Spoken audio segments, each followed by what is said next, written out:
Morning, everybody.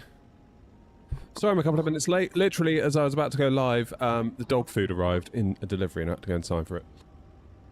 I'm here now, though. That's the main thing. And Grumpy's still in Air Canada. Sorry, Grumpy. I did try doing that cache cleaner thing, but it seems to have not done a single thing. So, sorry about that.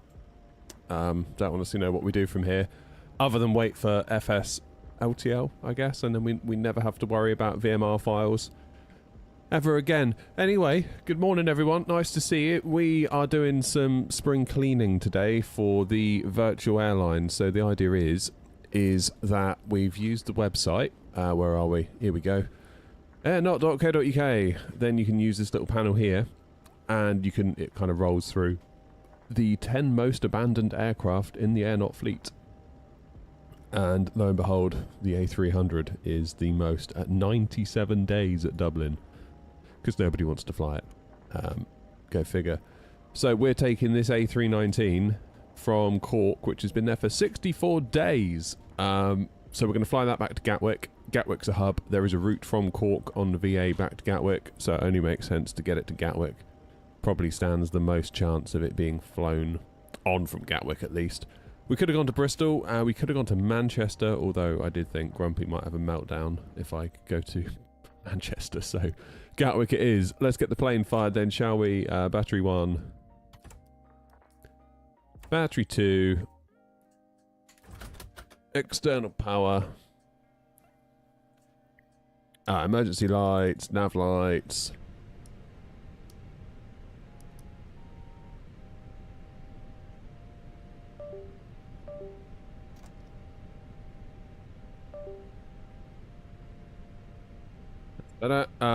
Nav lights.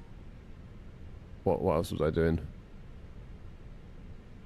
No smoking to on. Seatbelt lights to off. Ground control.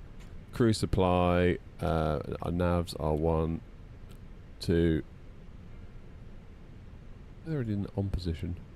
3. Lovely jubbly. FWS, FWC 1 and 2 fault. What's going on there then?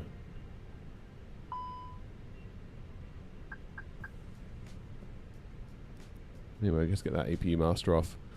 Weird. How you feeling, Grumpy, anyway? You weren't well yesterday, were you?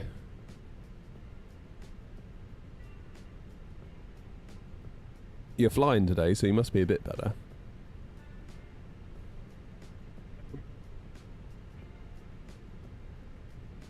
Now, eagle-eyed viewers will know, or will have seen, there's something new on the desk. Can you see what it is? JJ, how are you, Sybil? Nice to see you. Harold's in, David's in, Philip's in, Pope's in, Joanna's in, Bobby's in, and Andrew's in. Nice. Can you see what it is?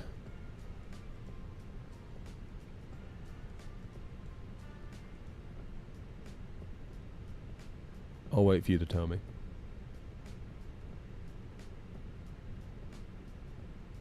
Mixer? Nope. Not the mixer.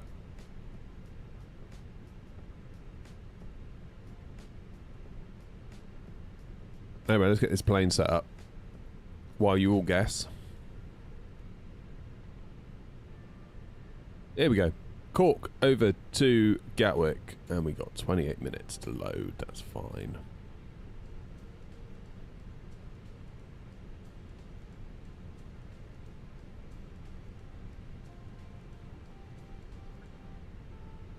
Yeah, Don, I think you might be right. I've got time for one more sim. Okie dokie, let's go flight init then. And init data request. There's a new item on my desk, and you lot are sucking and haven't seen it yet. I'm surprised. I thought people would be like, oh, what's that? What's that? Like, as soon as I went live, but you disappoint me. Anyway, Gatwick is in. Cork Gatwick. Paris is the alternate. Estimated time on route 1 hour. Init request.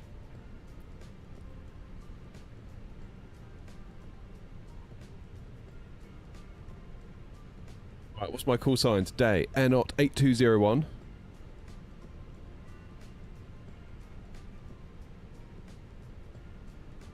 Cost index 39. No, Fred, we've had the EFIS for ages.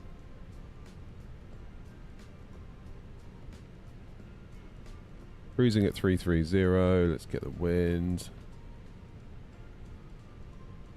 Hey, Grumpy's got it, finally. Joseph, you've just noticed. Well done.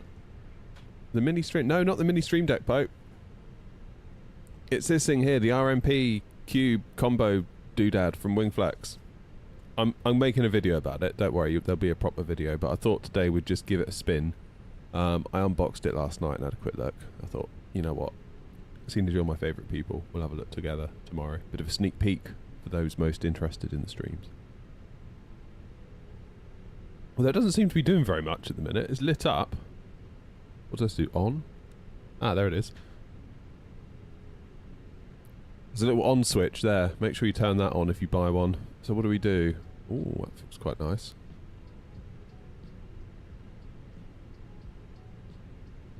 Significant improvement over the Logitech. So if I wanted to do... Somebody just give me a frequency and I'll see how easy it is to dial it in. It's all well and good me scrolling to what I want. Just someone put a frequency in chat and I'll just scroll to it.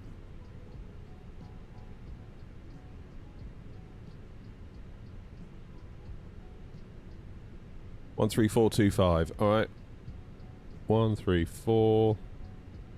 That'll be 250, presumably, Joanna.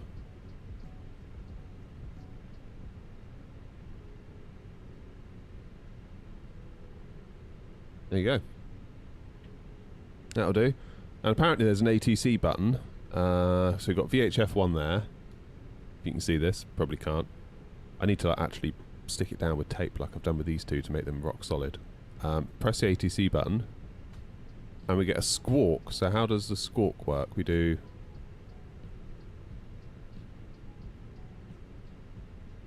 How do we do that?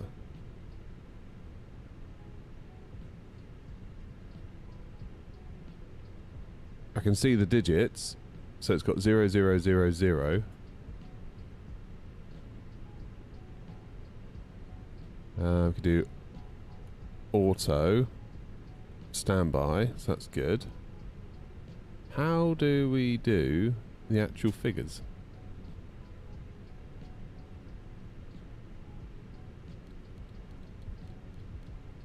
So you press, if you press in the little toggle, that does your ident on the RMP, on the TCAS panel.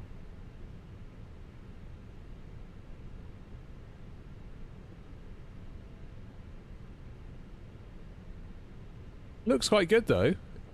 It does look good. So we've got VHF1, VHF2. What does load do?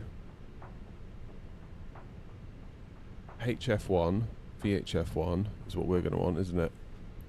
We've got nav, VOR, landing system, so you can dial in other stuff, ATC.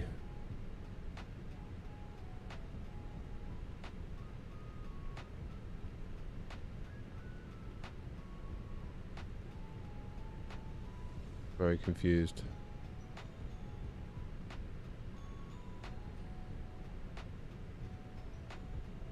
How do you actually punch in the number? I don't think you can punch in the number anywhere. If I press ADF, we get nothing. BFO, we get nothing. We get a 0. So BFO is the clear button. ADF presses 0. GLS presses 7. LS 6. VOR 4. Oh, I see.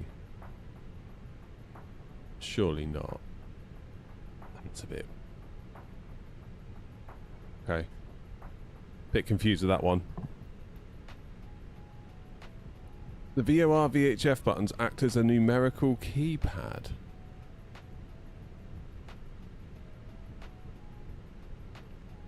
2, 3. That is so weird.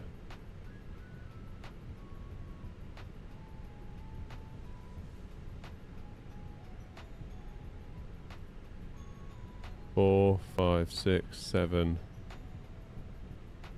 Oh, okay. Yeah, okay, so that makes sense. They've lit up. So VHF1 is, if you look at the button, you can see it depressing. Look. There's 1, 2, 3, 4, 5, 6, 7. 1, 2, 3, 4, 5, 6, 7. That's ADF is 0.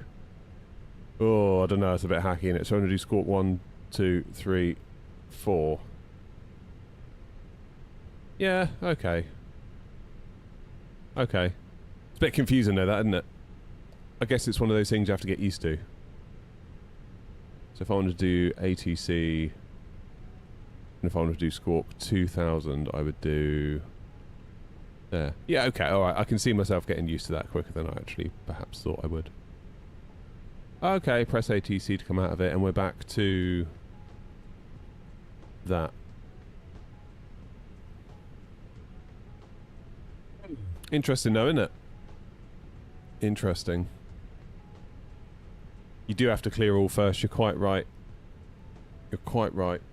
Just knowing what to press, that was all.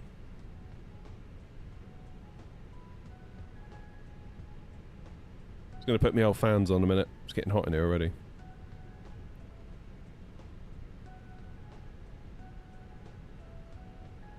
That won't get confusing at all when given a late squawk on final. Yeah, I'm surprised they didn't do something like... If you turn the dial, that then does your number. Click the dial to move to the next digit. Turn your number. Click. Turn your number. Click. Turn your number. Yeah, I'd say that's definite. I'd struggle to highlight that as a strong point, I think. But... you know. What am I doing? I've been getting so into that, I've forgotten what I'm doing. How's the loading going? GSX, you shitting me? You've done nothing this entire time. Oh, come on, GSX. I've just updated you this morning through the app. And now you want to do... oh, for Christ's sake.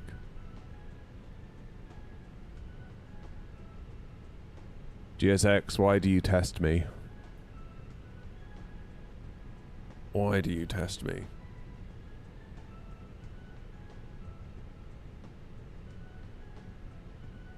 Anyway, we're tuned to 122.8.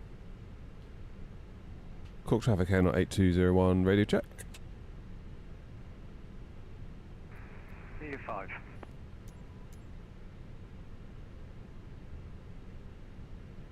Right, let's reset all this, because brilliant. Time is getting on, isn't it? Let's do a fast boarding.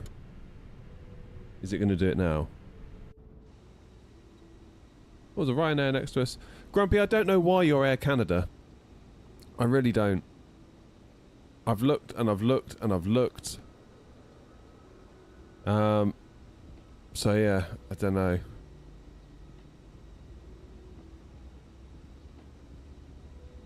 It's here, Harold. It's next to me. I've just got nowhere to mount it above my head.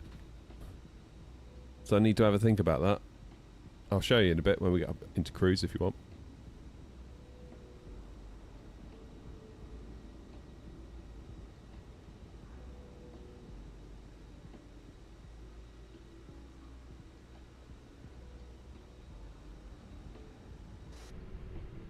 Okay, so the plane is loading, albeit not visually. But the fuel is here. I don't know. Something's going on out there. That's the main thing.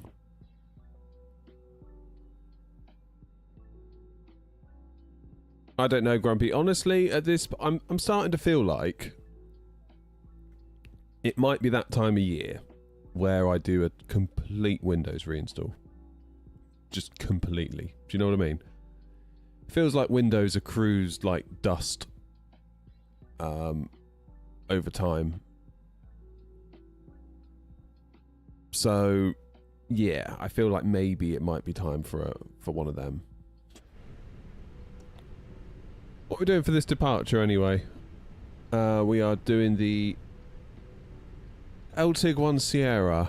So we need to be above 2,500 and then it's initial climb 5,000. So yeah. Morning, Jack.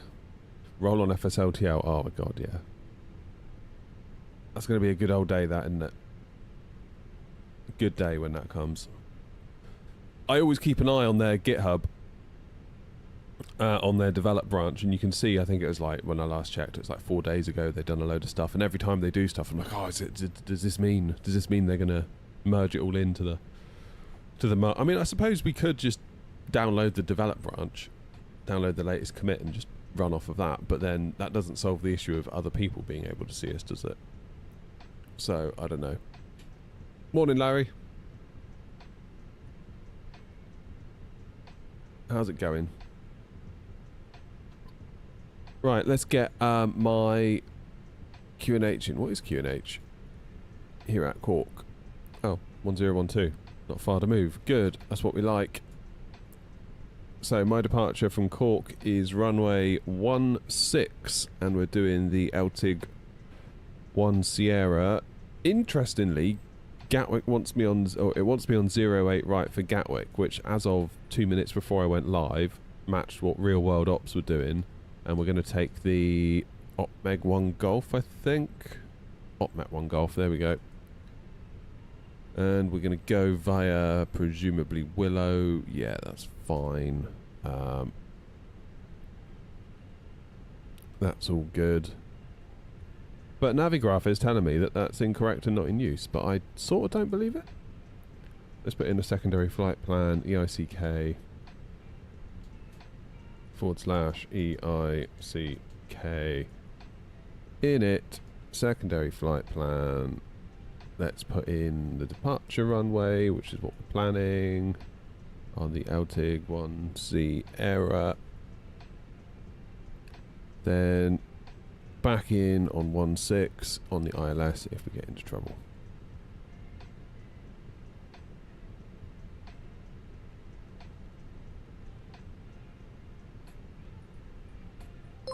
That'll do nicely.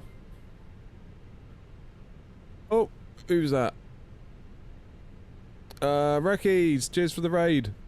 Welcome in. Thanks, mate. Now, the big question this morning is GSX going to play ball? We're nearly loaded. In fact, what I'm going to do, seeing as we are fueled, we'll get the APU on.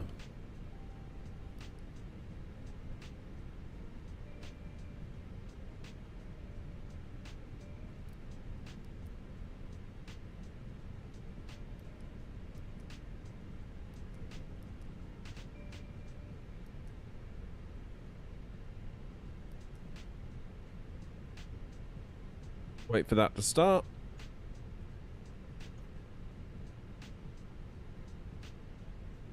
Do I have say intentions as a runway option in Navigraph? Likely it's say intentions giving you wrong info as it's damn AI. And who can trust AI? Let's have a look. Let's have a look. Where do I go for that? Sources, say intentions. Let's get rid of you.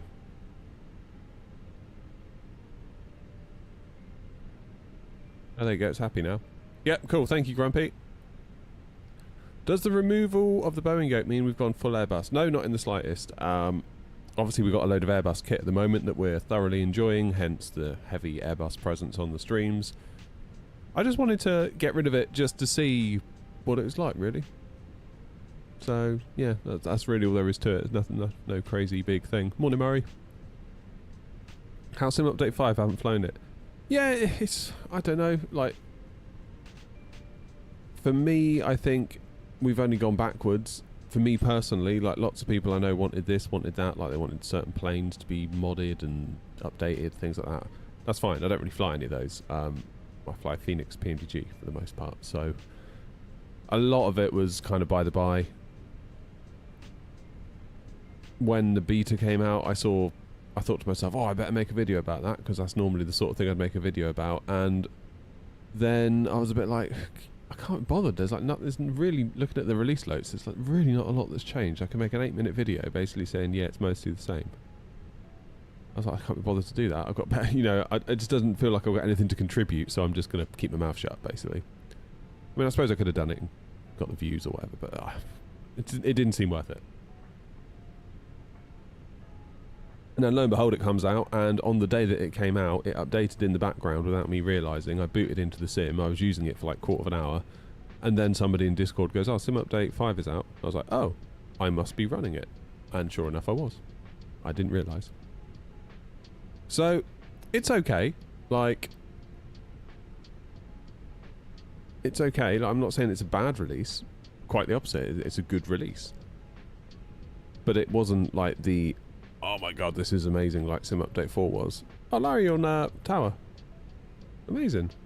Well, I can tune into you with my new RMP panel. I'll try that in a minute.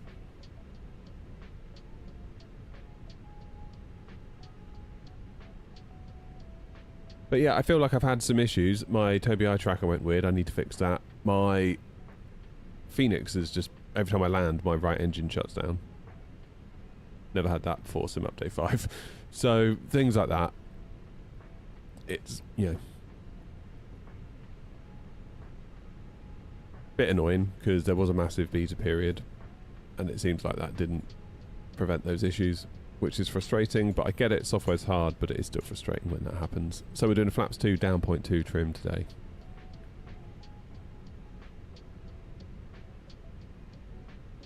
SG5 changed a lot of settings. Yeah, I need to revisit the whole thing. I might even get in touch with Toby and just be like, what's going on, guys? What do you recommend? What's the new thing?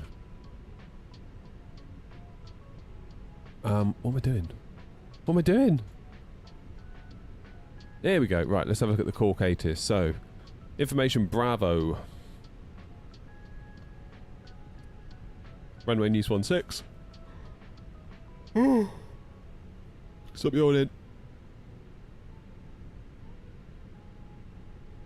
QNH 1012. Good. Right, well, let's tune Cork Tower on 1193. My new fancy pants RMP panel from Wingflex at wingflexsim.com. Right, let's switch over. Hopefully that's worked in the Sim Update 5. Set me off yawning. Yeah, it's a bit like it, isn't it? But that's good though, right? It means like if we get boring Sim Update releases, that has to be a good thing. I'm not having a go at Asobo. I'm not being like, damn it Asobo, why are you giving us such a boring update? It's really good, because like Sim Update nothing to Sim Update 1, we were like, please fix the sim, it sucks. It fixed a couple of things. Sim Update 2, we're like, please fix the sim, it still sucks. They fixed a few more things. Sim Update 3, we're like, please fix the VRAM, fix this, fix that, and they fixed some stuff. And then Sim Update 4 is like, here you go. And we're like, oh my god, thank you. And that was amazing. That was amazing. And as long as they don't break what they did in Sim Update 4, I think I'll be a happy boy here on out, to be honest. Am I on TikTok today? No, Dan. Funnily enough, I am not on TikTok today. They gave me the right ump on Tuesday. Can you believe that? So we were just talking about the price of graphics cards and like, oh my god, aren't they expensive? Let's have a look, yada yada yada. And then TikTok are like, oh, we've taken you off of the For You page. You can't. Basically your stream's dead. It's no longer recommended because you're selling stuff or promoting stuff not through TikTok Shop. So are you kidding? Unbelievable. Right, beacon on. This is the real test. And while GSX is potentially going to knacker me, I'm going to get clearance to Gatwick from Larry from Tower. Hello, Captain. We are ready for pushback. Of course, I really could do with knowing what stand number I'm on. Think it's 7. No, it's 9.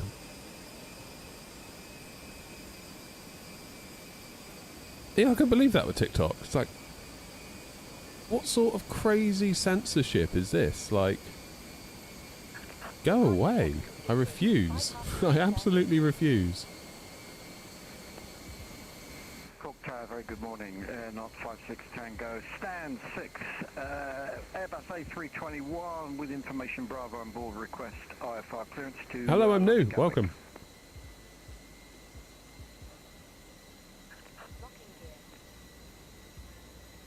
Cheers, Damien. Yeah, it's good fun, all of it, isn't it?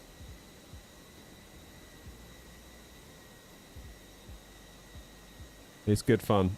Somebody gave me a really good recommendation. Cork Tower, comms check.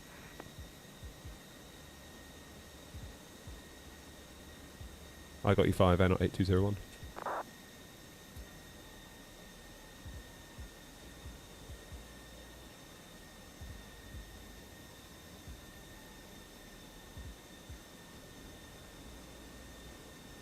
I can hear you, Grumpy.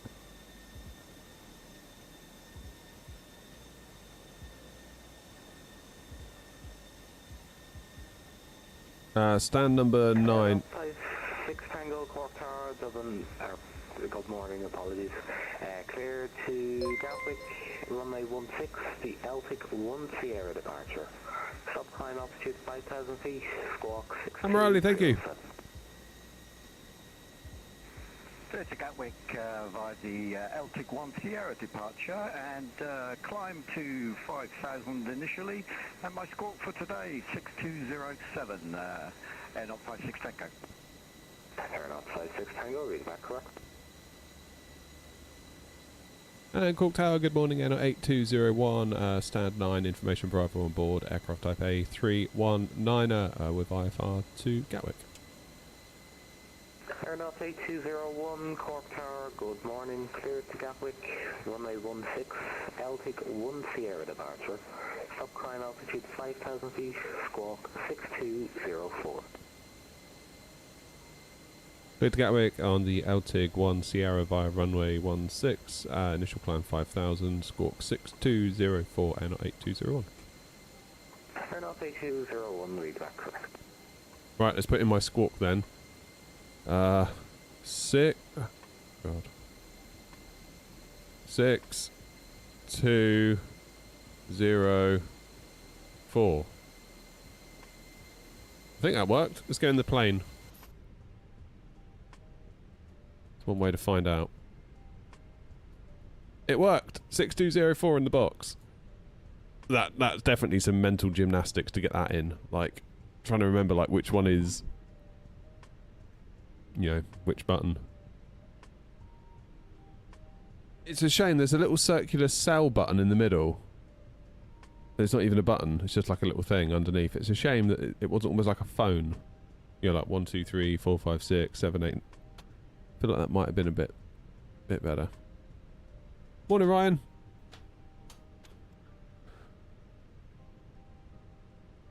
Being super awful, got a shift at 12, it's now 5, but I slept 12 hours plus yesterday. Damn, Ryan. Oh, that must mess with you. That really must mess with you. It would mess with me, I can tell you that much. Okay. I think it's time to go. Cork Tower, Air 8201, stand 9, ready for push and start.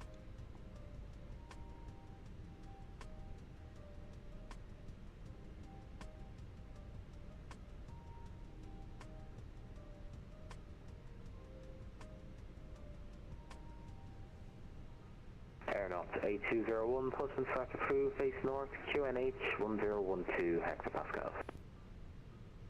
Push and start, preface north, QNH 1012, Air 8201. Good, GSX. Continue pushback. Now you're going to do it nicely, aren't you, GSX? Nose left, tail right. Release parking brakes, please. Commencing push. All engines clear. Ah, Ben's in as well. Arm doors and cross-check.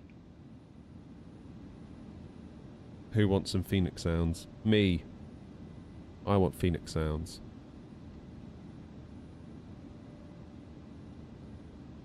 Look at that, 10 AM on the dot. How's that for an off-blocks time? Only the finest quality piloting here at Air Not.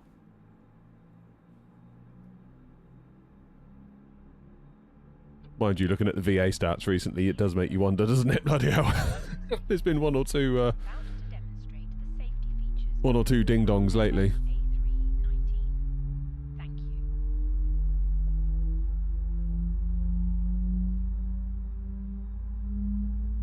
Ladies and gentlemen, welcome aboard our Airbus. Oh, cool, Ben. That's awesome. Please pay attention to illuminated signs and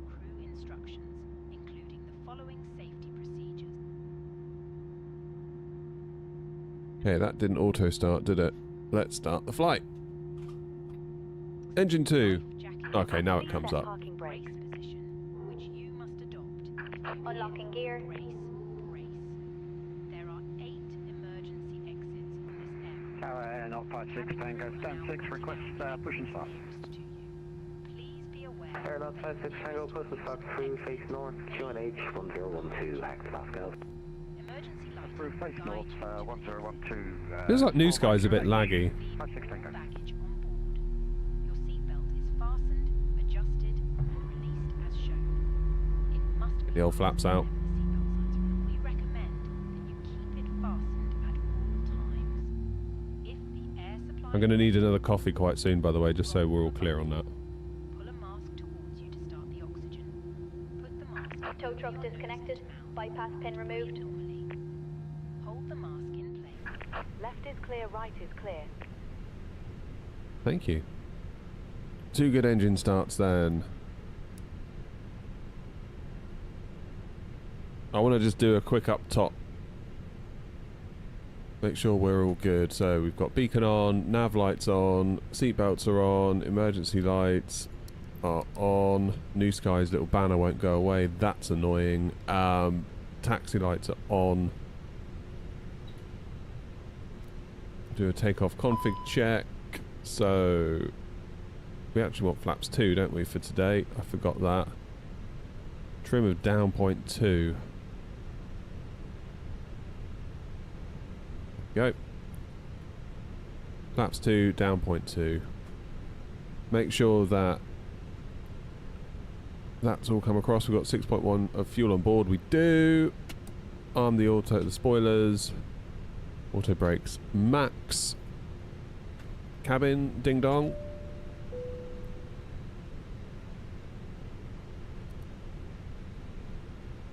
It's looking good. Let's get taxi in and get out of it. Tower Airnaut 8201, ready for taxi. Airnaut 8201, taxi apron Alpha, hold short, runway 16. Apron Alpha, hold short, 16, Airnaut 8201.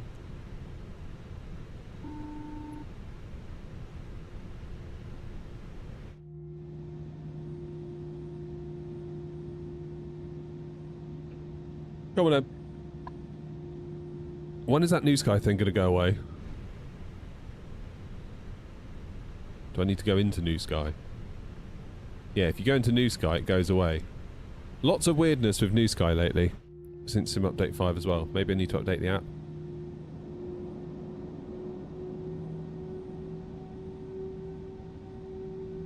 New Sky started, that's the thing. It is started. See?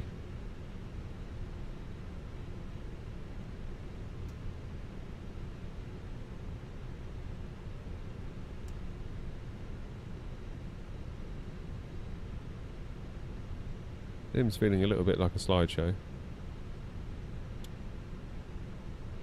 So it's basically first left, isn't it?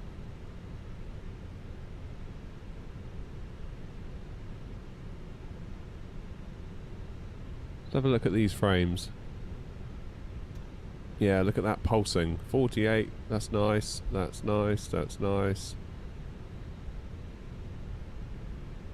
Then you get these big old dips, don't you? Maybe it's the cloud? I don't know. Predictive wind shower, where are you?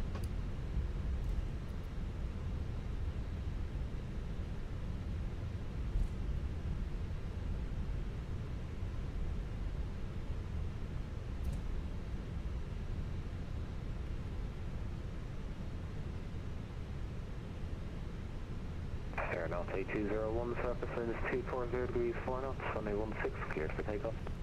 We have takeoff 16, Airnaut 8201.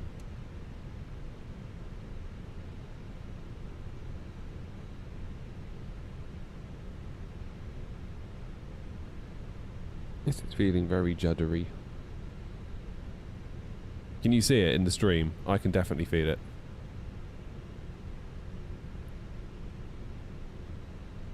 Okay. Tara. Airline 56 Tango, request taxi. Airline 56 Tango, taxi apron Alpha, hold short runway 16. You can see it too, okay. I feel like it might be time for a Windows reinstall. Alpha, hold short 16, 56 Tango.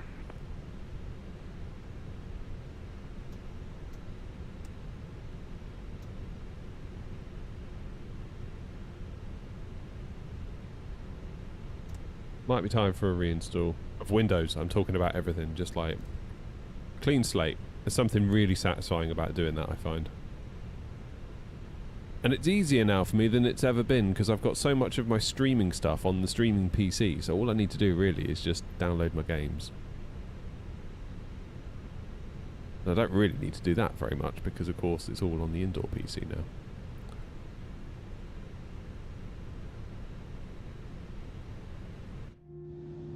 Right, are we ready? Let me shuffle myself into position.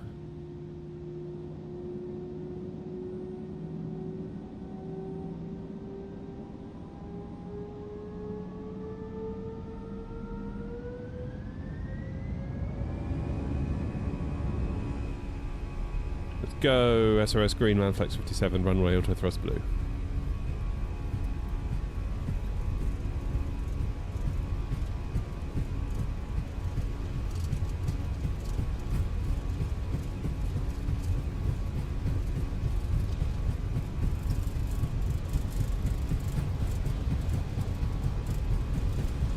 V1, rotate.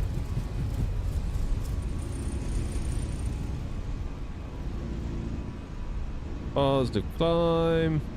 Airline 56 Tango from Alpha, line up runway 16. You're up. From Alpha, line up runway 16, 56 Tango.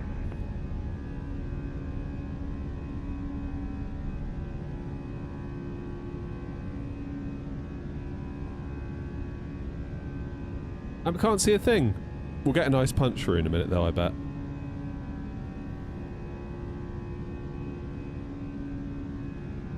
Yeah, you can almost see it now, look. Leave us climb. 201 airborne at time 08, no further ATC, monitor advisory 160.8, have a good flight. Virginia Cobb, thanks for your ATC, yeah, not 8201.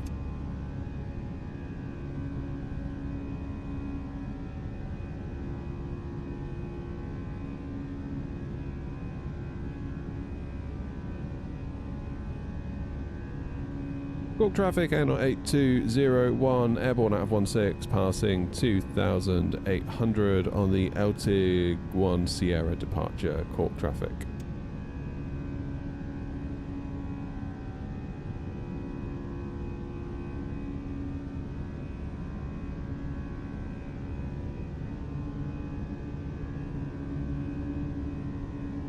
We're now above clean speed, so we can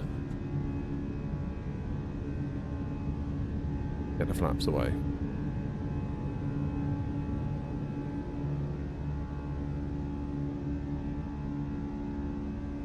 Right, I'm going to make the executive decision to climb now flight level 330. Cork traffic, Airline 8201, climbing now flight level 330, final call, Cork traffic. We recommend that you keep your seatbelt fastened whenever you are seated. Toilets are located at each end of the cabin. Remember that smoking is not permitted. Okay, LTIG is 20 miles straight in front. No point hand flying in a straight line, is there? I want to switch over to 24, but I'm on Xbox. Yeah, don't know about Xbox, to be honest. My gut feeling is potentially avoid. I don't know how good it is post-Sim Update 4 and now, of course, 5. Although I suppose they've released it on the PS5, haven't they? So I think they... In a way, I think the PS5 is kind of what made Sim Update 4 good, because in order for it to work on the PS5, and Sim Update 4 would be what shipped on the PS5, kind of had to be good. Otherwise, everyone on the PS5 would be like, well, we're not playing this. Refund. And who wants that? Once again, follow the money. And all will become clear.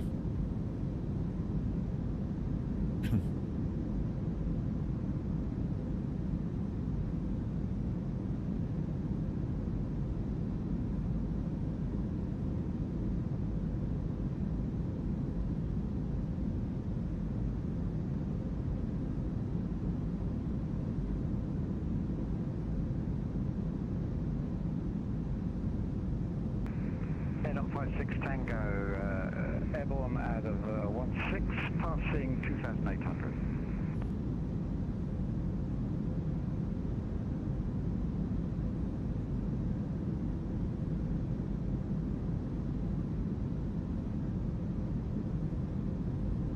Anything at Gatwick. Oh, we've got tower and ground. Look at that. That's pretty cool. So they'll probably leave just in time for us to get there. What's the ATIS saying? 08 right is in use. Good. That'll do.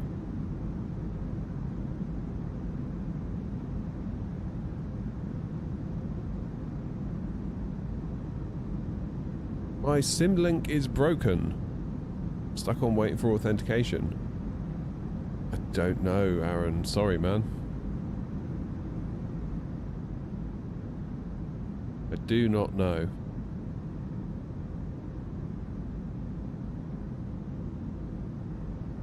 Grumpy, are you on the LTIG 1 Sierra? I'm sure that's what I put in, and it is not taking me on the course that Chart showed me. It's got me on the 1 Quebec. Which is really weird. Anyway, lights off.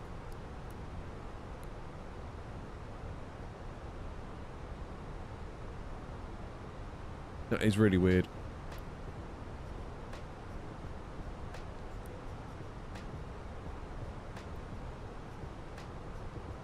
You guys want to see something?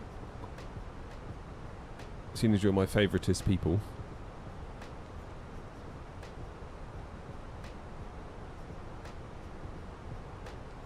Ta-da!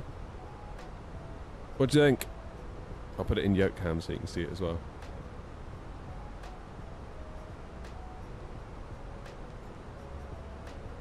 Grumpy says, yeah, strange. I'm following you, but not according to the Navigraph.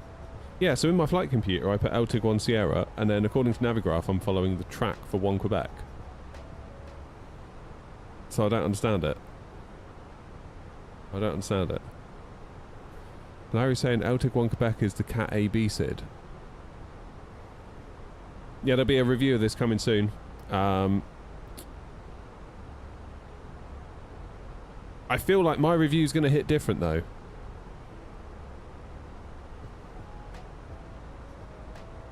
Because everyone else that's pretty much done a review of that thing did so prior to FS weekend, when we didn't know for sure what wind control we're up to. But of course now we do. I feel like that's changed the dynamic, it's changed the market a lot. I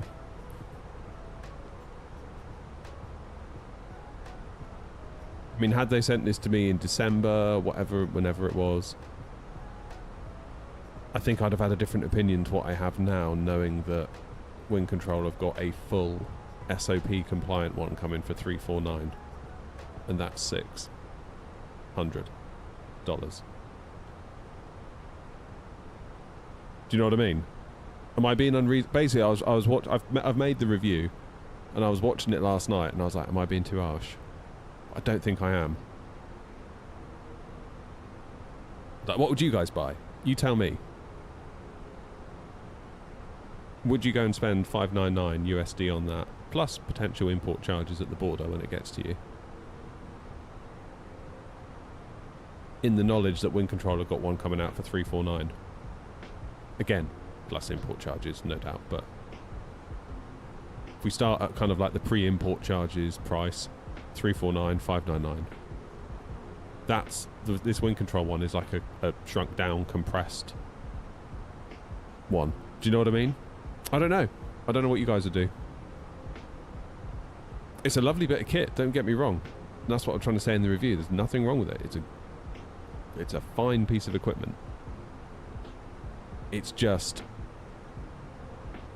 the market dynamics around it have shifted post FS weekend. And all the reviews, more or less, from anyone that's going to review it, were pre-FS weekend reviews. So I wonder how the reviews would have changed had they all been reviewed. I mean, when Wingflex emailed me about it, Basically, they've been emailing me about this bloody overhead for ages. I think I've spoken to 3 different people there, and you start talking to them, and then they go quiet, and then it turns out they've left, and then someone new comes along, like, oh hi, I'm just picking up so and so's emails. I'm so and so. Let's continue where we left off, and I did that with someone new, and then they left. And it's like, oh my! In the end, I was like, I just can't be bothered. Like, I'm not that desperate for review gear, to be honest. Like, I've got enough of my own content I want to make without making review content necessarily. So I didn't really chase it. Anyway, recently someone again followed up, being like, "Hey, I'm the new person." They're like, "Can we send you the overhead?" And I was like, I even said to them, I was like, "Are you sure you want to?" Because, like, post FS weekend, all my guys in the Discord can talk about is the wind control one. I said, "There's an expensive bit of thing you're going to send. You sure you want to send something that expensive when I'm worried the content might not perform that well?" But they sent it anyway, so good on them, really.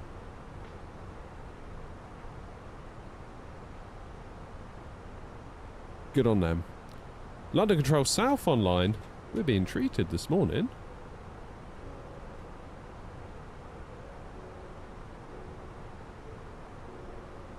Look at that. What altitude are they going up to then? Solo validation. Oh no, we better not mess it up for the poor guy.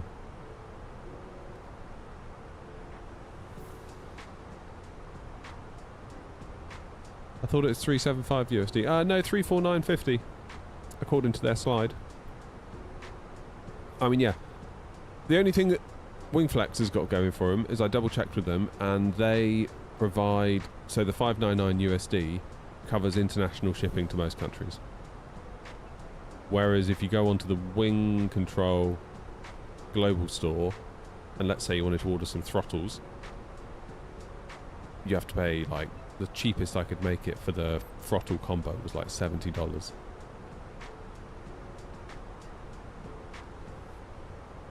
So shipping is kind of taken care of with Winflex.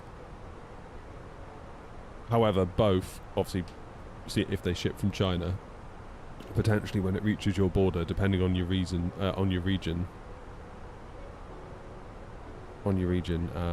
it might, one thing I noticed is Wind Control on their global store, they include a 20% customs thing when it detects you're going to the UK, and it does that as part of their checkout. So then presumably that's all been taken care of. You don't get charged by the courier or whatever, because Wind Control have withheld it, hopefully, and paid it.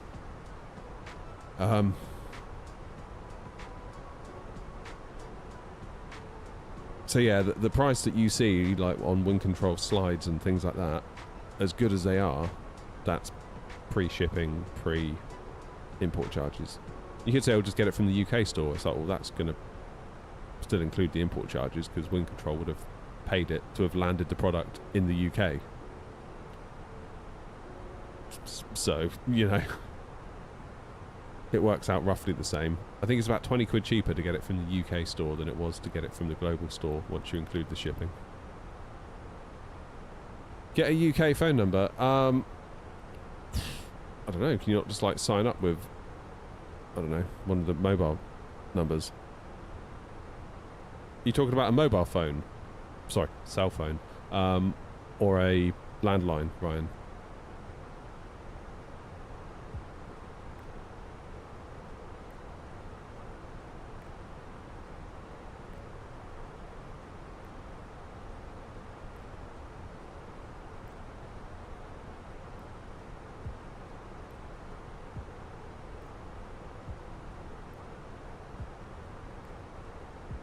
I mean, if it's like a mobile phone, I don't know. I guess they're going to want a UK address, aren't they, before they'll let you sign up.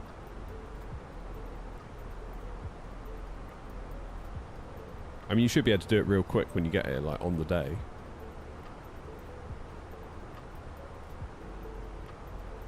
Yeah, I think you're just going to need... Can you do one of those like temporary eSIM things for like when you go travelling? Was it like Saily or whatever they're called? Do you know the thing I mean? Where like if you land in a new country and you just download an eSIM that's local to that country through Saily, and it'll get you going.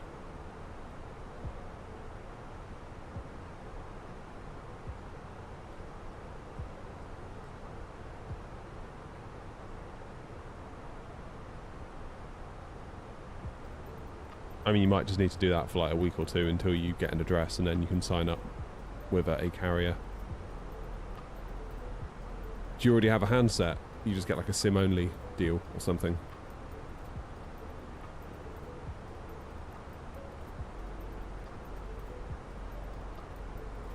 Where are you going to live, Ryan? Have you decided where you're going to move?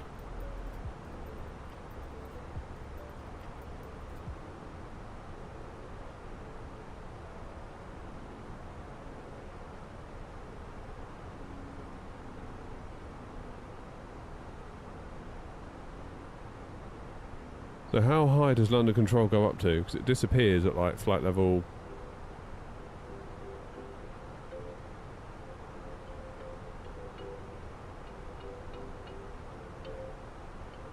Doesn't really say, does it? That's the only trouble. Does it tell you? Doesn't exactly say, does it? What altitude they go up to?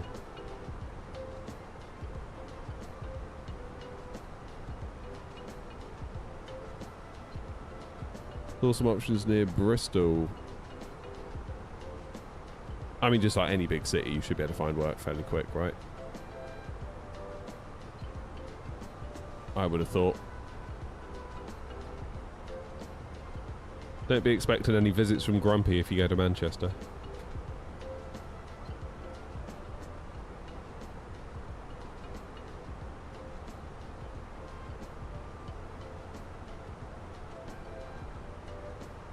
Oh, Paul, that's the $1 million question right there. That's the $1 million question. So you got Moser AB6 and throttles coming. You got a Pimax Crystal. I mean, in my experience, when I've tried flying with the Pimax, I just have to accept that I can't see a damn thing.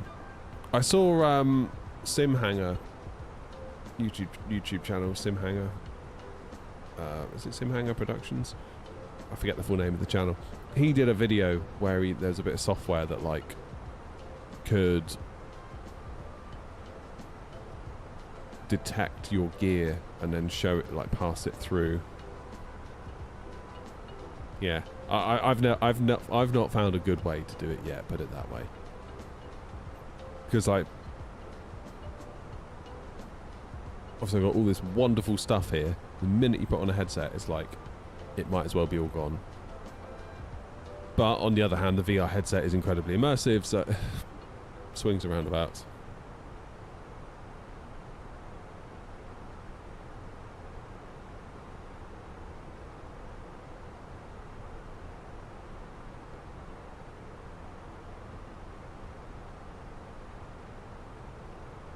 I don't know.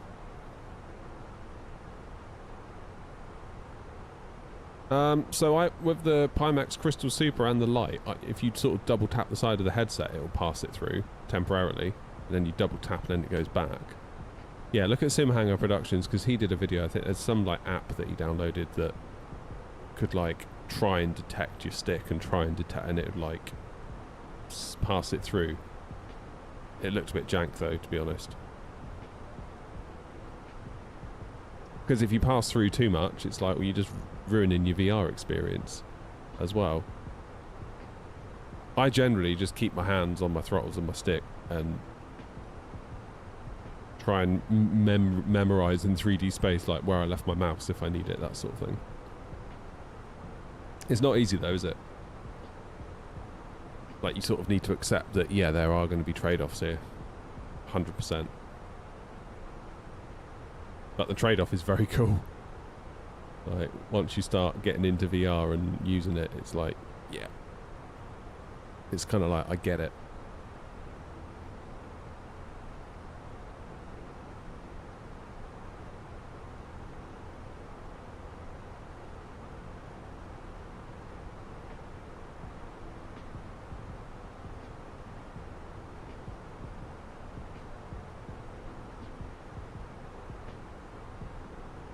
Hello from France, El Pepino. How are you?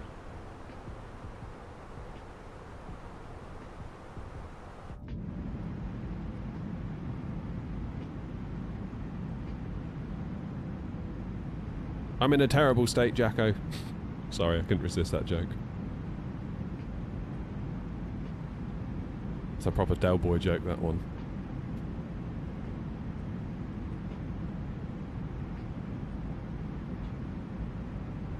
Grumpy says, when I had the HP Reverb headset, I removed the nose gasket so I could see out the bottom of the headset. Oh, what, like, so you could just, like, spy through your nose, almost?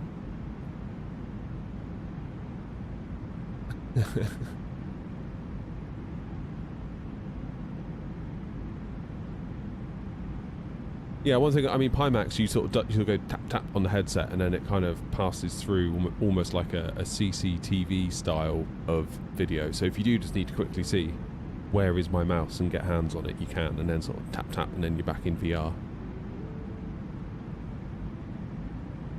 But it's not like a persistent pass-through mode, Joanna. It's not like I can always like look down and my actual stick will appear.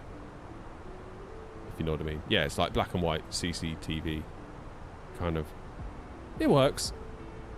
It gets you out. Gets you out of a pickle.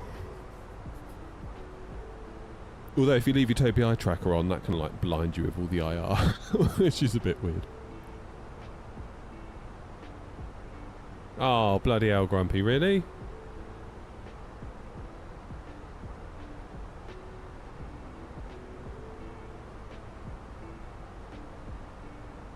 So annoying.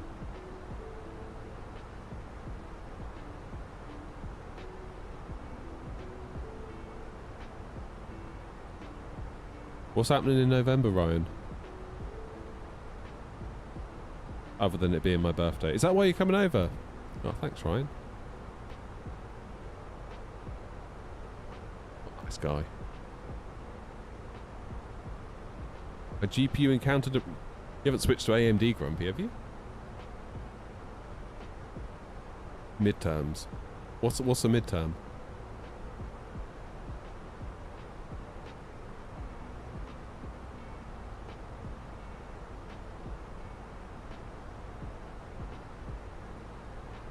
I don't really understand any of this stuff, to be honest.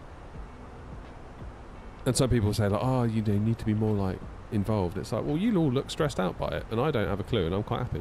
So you tell me who's got it wrong.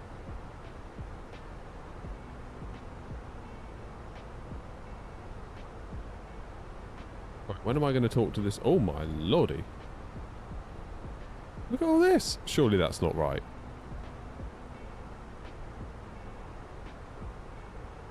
Surely that's going to decrease. The Senate House elections.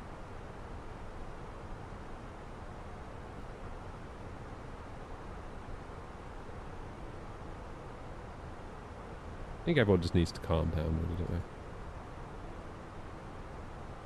they? Control. There we go. Please contact me 127430.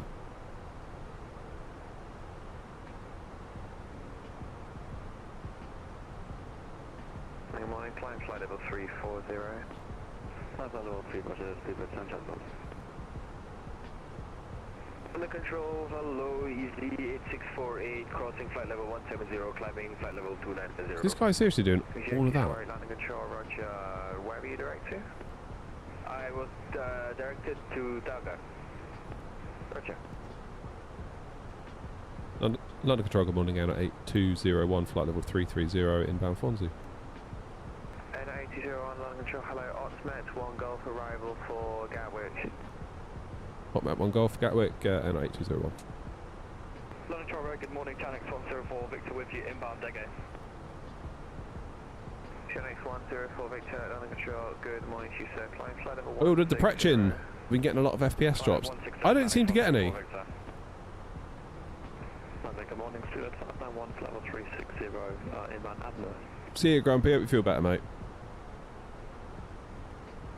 2591, London Control, hello, Alesso 1 Hotel, arrival for Heathrow, when ready, descend flight level 180, level 8 max. So to Hotel Robin 30 Heathrow, and we're deciding front 1 is 0 MX, so it's London 1. London, good morning, Swiss 542 Delta with you, flight level 360. Been super tired. Delta, Lava Leicester, 1 hotel arrival by Heathrow, squawk 3075. Right, equal time point Arrival and squawk 3075, Swiss 542 Delta. is coming up. So what I'm going to do is copy my active flight plan into secondary and then switch my arrival runway to 26 left.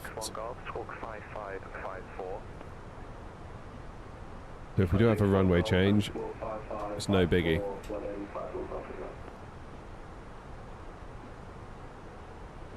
London, hello, shuttle 16 Charlie, flight level 360. Shuttle 16 Charlie, London, squawk 4437. Squawk 4437, shuttle 16 Charlie. Control shuttle 6, November, flight level 360. Shuttle 6 November, landing control, roger, what's your MAC number? MAC decimal 78. Shuttle 6 November, roger, maintain MAC 78 or less. 78 or less, shuttle 6 November.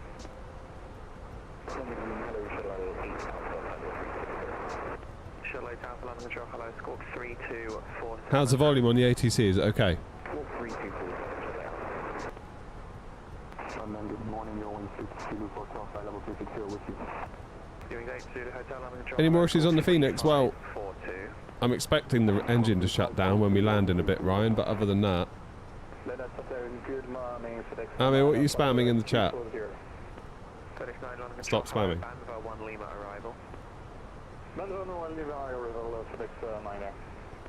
Switch 542 down to descend, flight level 180, level by Edinburgh. Down 180 by FX for switch 542 down. Boarding 51 Golf Hotel, descend, flight level 130, level by Tel 2. Descend 130, level by Tel 2, boarding 15 Golf Hotel. Shenix 104 Victor, climb flight level 330. Climbing 330, we're Shenix 104 Victor. Shuttle 8 Alpha, Mach decimal 81 over 8. Let's do our arrival information because we're only 50 miles out. I believe so, Jacko. Sky 526, landing control, squawk 7212. UNH 10. 7212, Sky 506. You're engaged to the hotel due traffic, descend now, flight level 350. Temperature 12, 080 and 5. Good day, Qatari 743 with UK, level 370, passing 315. Qatari 743, under control, hello, squawk 7502. 7502, Qatari 743. Shuttle 16 Charlie, Mach decimal 81. Mach decimal 81, shuttle 16 Charlie. And Skyways 506, confirm 7212. Cheers, AJ. Control Skyways 506, Roger 7216. Landing control, hello, shuttle 2 kilo passing 3,300, offset 1 Juliet. Have I ever done an A320 full motion? No, I've done a fixed sim up at Infinity Sim Wings at Gatwick, but not a full motion. Yeah, this guy is absolutely bossing it, isn't he? It's amazing. I always find if we've got a controller on that's busy, the best thing I can do is just shut up because it's such a cool thing to listen to. Decimal 78 for Skyways 506.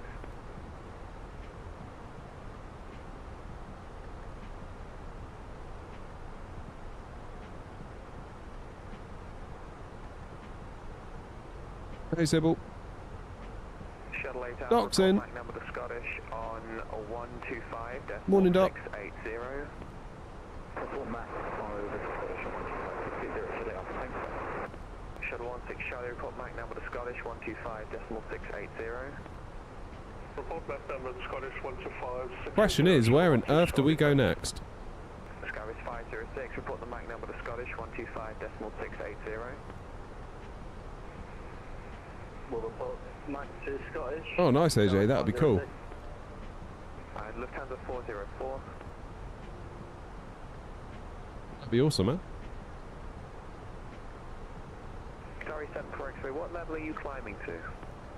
Look at all of these. Level 370. Roger. Good morning, Victor Papa Charlie, Lima Mike. You're not going. Request direct centre fix, self position for runway 23 T-side. Direct to Papa Charlie, Lima Mike, London, Roger. Continue, you want to go direct to the centre fix? Okay, so 08 right is still in use. Hey, firm, so we're happy to self position if you were low design. Victor Lima Mike, Roger. Expect hours approach, runway 23 Round T-side. 121. Direct to the centre fix. 540. Centre fix T-side, wireless 23, Victor Lima Mike, many thanks indeed.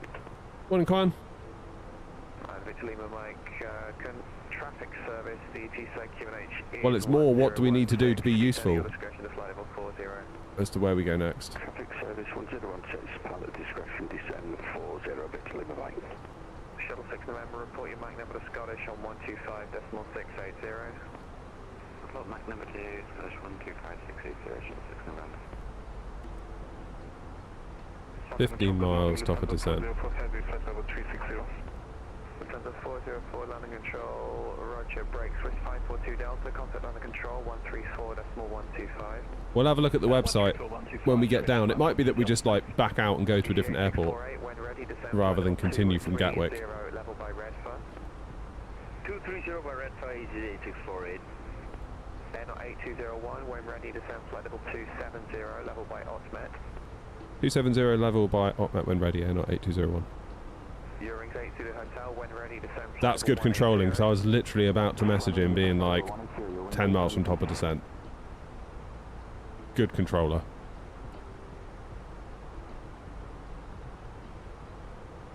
That is a good controller. Landing control, Mosquito 3-1 Delta on the match 2 X-ray departure, passing 2,600. Mosquito 3-1 Delta, landing control, hello sir, climb now, flight level 150. I'm now level 150, Mosquito 3-1 Delta. Through 5901, speed 250 knots. How do I know that I will make the altitude instruction? Because if you look here, that little white mark is my top of descent mark, so as long as I start descending prior to then, we will make that instruction because we've got it as a constraint in our flight computer. So I've just told the plane to descend a little bit before we get there. There you go. So the instruction was Otmet 270, which is a constraint. So the plane is working to that.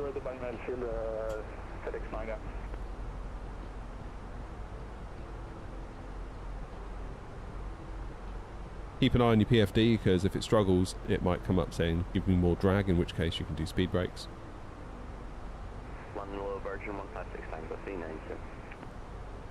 What aircraft equipment? In fairness, I know AJ says check the description. In fairness, we are running a load of new wind control stuff, which is not in the description. DC-864H, contact Amsterdam radar on 134.375. 134.375 for EC864, thank you for your bye-bye. London, good morning. Have we gone down over the south coast? We must have. Yeah. Lufthansa 8087. Sorry, I was confused. Lufthansa 8284. Lufthansa 8284, landing control, hello, Hamel 1 Echo for East Mid, squawk 0107.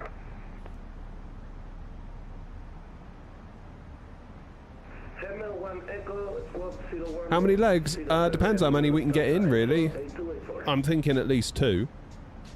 Two, you know, we're making good time.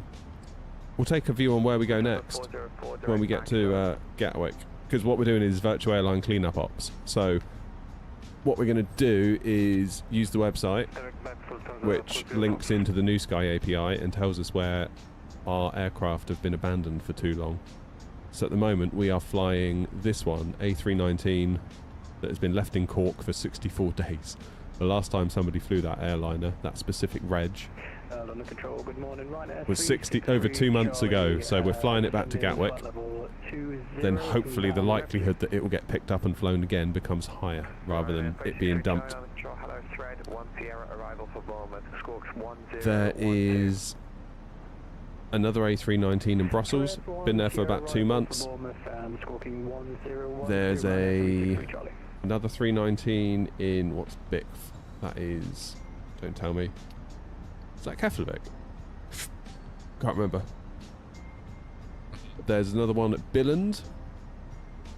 Oh, I like Billand. We might have to go Billand. A321 at Stockholm.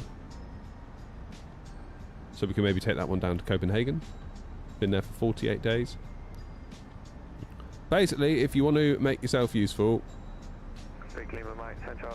and you're not sure where to go, have a little look at that. Am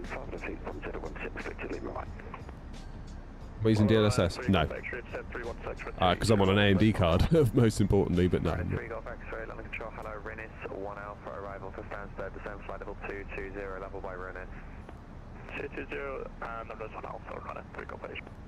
Runway 363 Charlie, descend flight level 100, expect eyes approach to runway 26 at Bournemouth.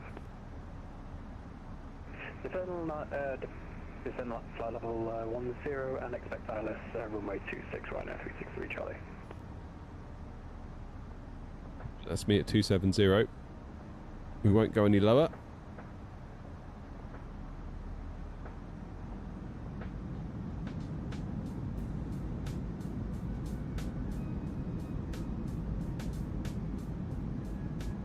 Will we get another instruction?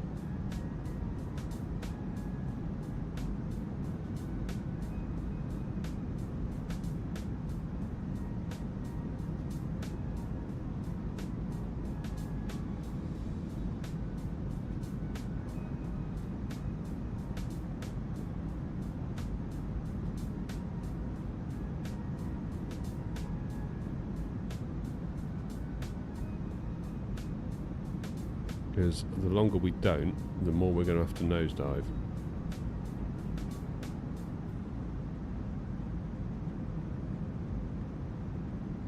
Airline 8201 requesting further descent. Airline 8201 descent flight level 210. 210 Airline 8201.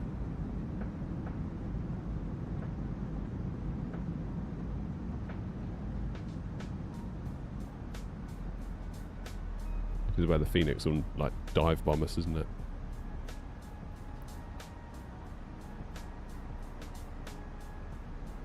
London Victor, Lidman Mike is fully visual. We are happy to continue visually for 23.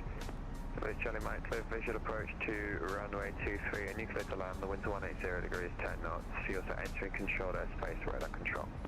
Put your radar control, clear for the visual and clear to land runway 23 Victor, Lidman Mike, many thanks. Carry 7 for X-ray, call Amsterdam 134, decimal 375. Amsterdam 134, 375, good day, 7 for X-ray, thank you very much, bye-bye. Mosquito 31 Delta, route direct Dover, climb flight level 200. Direct Dover, climb flight level 200, Mosquito 31 Delta. Airline 8201, route direct L2. Redirect L2, Airline 8201.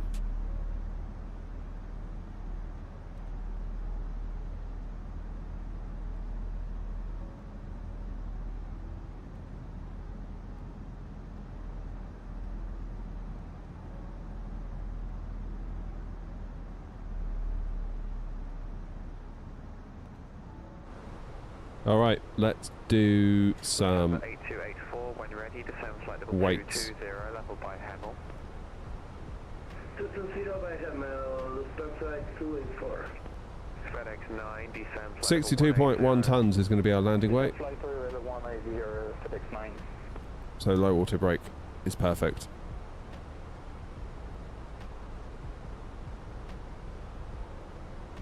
Just vibing with the MCDU. Yeah, it's cool. I like it.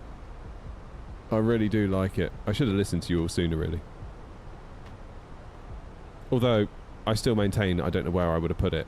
Unless I went to all this effort of, like, setting up this new thing. which is very cool. I like it a lot. Mosquito. I don't know, Jacko. Rhino 9009, route direct to Le Hoc.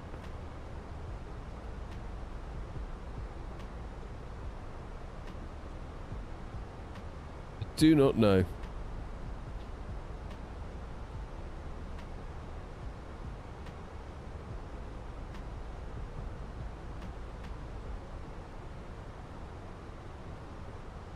Mosquito 21 Delta, climb flight level 210.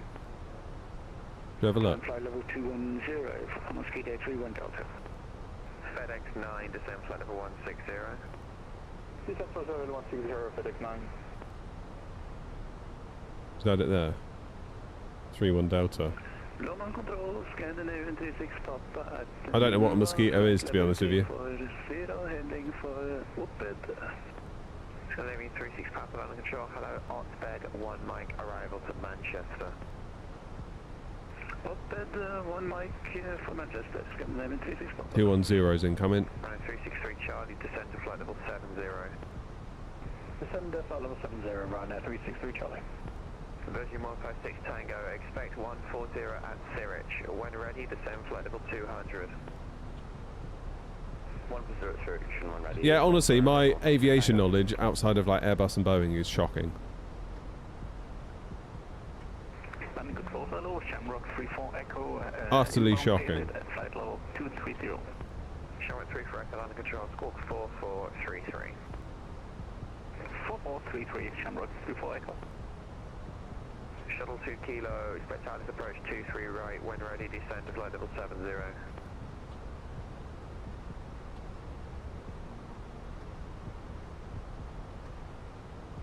Shuttle 2 Kilo.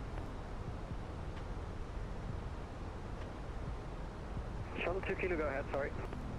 Shuttle 2 Kilo, expect Alice approach 23 right, when ready, descend flight level 70. Expect 23 right and when ready, descend 70, sorry for the delay, Shuttle 2 Kilo. Runway 3 Golf X-ray, descend flight level 80, expect Alice approach 04. It's a NATO call sign. Oh, is it? NOT 8201, when ready, descend flight level 130, level by tail 2. 130 level by tail 2 when ready, 88201. London Control, Dragon 4, Mikey, load, Cardiff, A320, stand 3 for push. Shamrock 34 Echo, climb flight level 370. 130, let's go. 370, Clark, good morning. And Dragon 4, Mike Kilo, London, pushing starts approved, Cardiff QNH 1015. 1015, push start approved, Dragon 4, Mikey.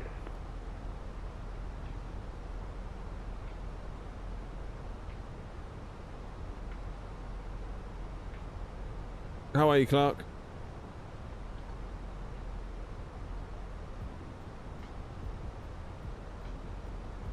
Mosquito is jet fly out of Luxembourg. Is that something I should also know as well?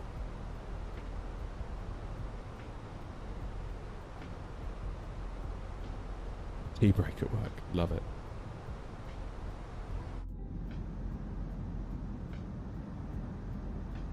I'll be part of the Isle of Wight at least. Home of Rajado Coffee. Control, good morning, easy 28999. RajadoCoffee.com 20. /airnot. 104 Victor, 1 to Unicom. 1 to Unicom, 4 Charlie, 404 Victor, good day. Easy 2899, London Control, climb flight level 170. Clark, have you seen my new toy? Climb flight level 170, easy 2899. NOT 8201, contact London Control, 134.125. 134-125, thanks very much, Airline 8201. Scandinavian 36 Papa, when ready, descend flight level 290, level by Otbed. When ready, flight level 290, level by Otbed. 134, 125. Hotel, Dublin's off line, 1 to Unicom, goodbye. Back to Delta, Victor, Romeo, watch to Island 01.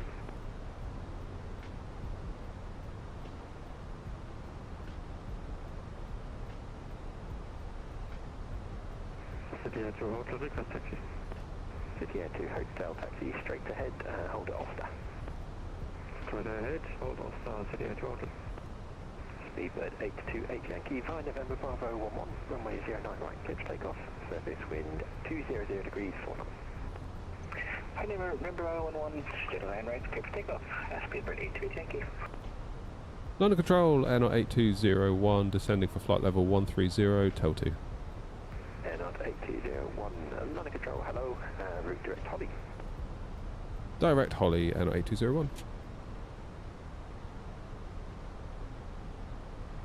That really changes nothing, does it? Because Holly's basically straight ahead from tel 2, but yeah.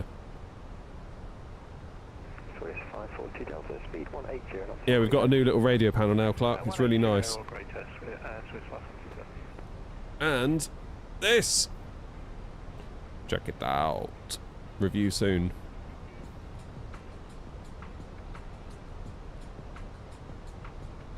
Review coming soon.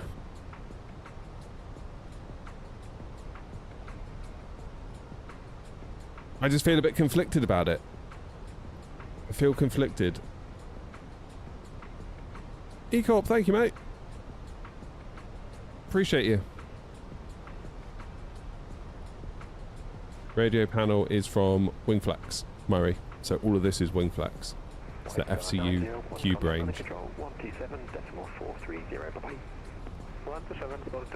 Oh, I've got tower on now as well. 124230. Speedbird 5901, landing 09 left, 25 miles, descent to altitude 4,000 feet, QNH 1016. Descent 4,000 feet, QNH 1016. Oh, that's me then.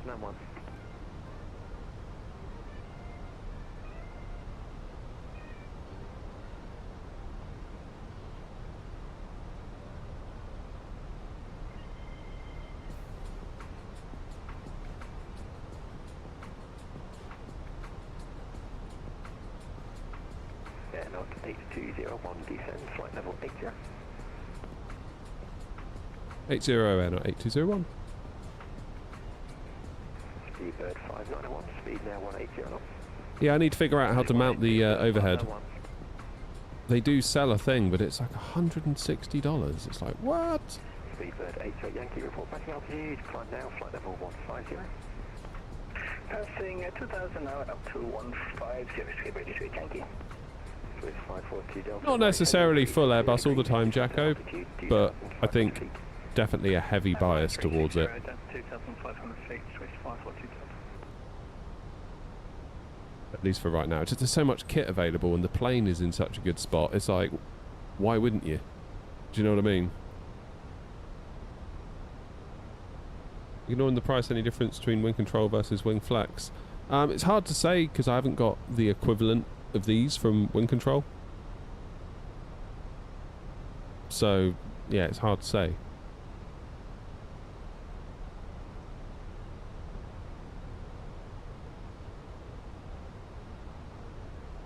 Hard not to fly the Airbus. Yeah. Matt, how are you? Descent 3,000 feet, Lockdown 1. Swiss 542 Delta, right heading 050 degrees. Yeah, the reason I feel conflicted about this wing control thing is that, like, my review is coming after FS weekend, when of course we now know more about wing controls overhead. Whereas all the other wing flex reviews, a lot of them came prior to that. And naturally had a more kind of, this is amazing. And it is, it's a lovely bit of kit. But now you know that wing controls come in with theirs for less money. It's like, it's difficult. It's like the market dynamics are shifting. What I normally do during cruising, talk to you guys. London Control through that 810 as an A320, stand 517 Heathrow with ignition Bravo on board QNH 1016, requesting IFR to Dublin. Speedbird 810, London, good morning, clear to Dublin, Compton, flight plan route, on departure. Off to Dublin. Right, straight ahead to London DME 2. Don't worry, Clark, I won't say it. Heading 220 degrees, climb to altitude 6,000 feet, down squawk 2163. Cleared 09 right, cut Compton 5 Juliet departure, fly runway heading to London 2 DME, then turn right 220. Getting there now. Tracking along the south coast, we're coming up over Shoreham, I think, in Seaford. Swiss 542 Delta, speed 160 knots, all going down to 8,000 for Holly, which is kind of the start of our little S-bend that we're going to do. Speedbird 5901, turn right, heading 360 degrees, base leg. Right, heading 360 for base, Bird 591. City Air 2 Hotel, via November Bravo 11, runway 09 right, clear to take off, the surface wind 200 degrees, 4 knots. 7 on the right, clear to take off, City Air 2 Hotel. Air Knot 8201, would you like a straight approach from there? Gives you 25 miles to go. That'd be great, actually, thank you. Air Knot 8201. Air Knot 8201, roger, thanks. Left heading 330 degrees, descend to altitude 6,000 feet, QNH 1016. Left 330, descend 6,000, QNH 1016, Air Knot 8201, thanks. Swiss 542 Delta, runway 09 left, clear to land, surface wind 200 degrees, 4 knots, varying between 150 and 240 degrees. Clear to land, Swiss 542 Delta. Okay, 10,000 feet. Control, good day. Lights on. 533, resetting up our clearance to Sao Paulo. We have Oh, nice, Matt. I bet that was fun. I bet that was flipping good, wasn't it? Speedbird 347, stand by. I just need to check your flight plan. Brake, Speedbird 591, turn right, heading 060 degrees. Once established, localizer 09 left, descend with the glide path. Right, heading 060 degrees, when established like cloud to descend, glide 0591. Do I miss the yoke? Little bit. Hello, also thank you, sorry we disconnected there and could get connected again to Speedbird 83, thank you. No problem. Right turn direct Oxford and contact London 127.430, bye-bye. Forward on 127.430, thank you, 83, thank you. Air Knot 8201, descend to altitude 4,000 feet. 4,000 feet, Air Knot 8201, and any speed restriction. No ATC speed restriction. Roger, thanks. Land control, Speedbird 213, 6,000, Speedbird 213, under control, hello, climb now, flight level 130. 130, City Air 2 Hotel, report passing altitude please, climb now, flight level 90. That's better. We've got the flaps and speed brakes helping us out. Air Knot 8201, descend to altitude 3,000 feet. 3,000 feet, Air Knot 8201. Speedbird 591, speed 160 knots, maintain until 4 dB. 160 till 4, yeah, the yoke going missing is just a bit of an experiment, really, seeing how we get on without it. Do I prefer it? Is it any different? So on and so forth. That's all it is, really. It's not like I'm quitting Boeing forever. Runway 27, we're using runway 09, and it's going to be a Maxit 1 Foxtrot departure.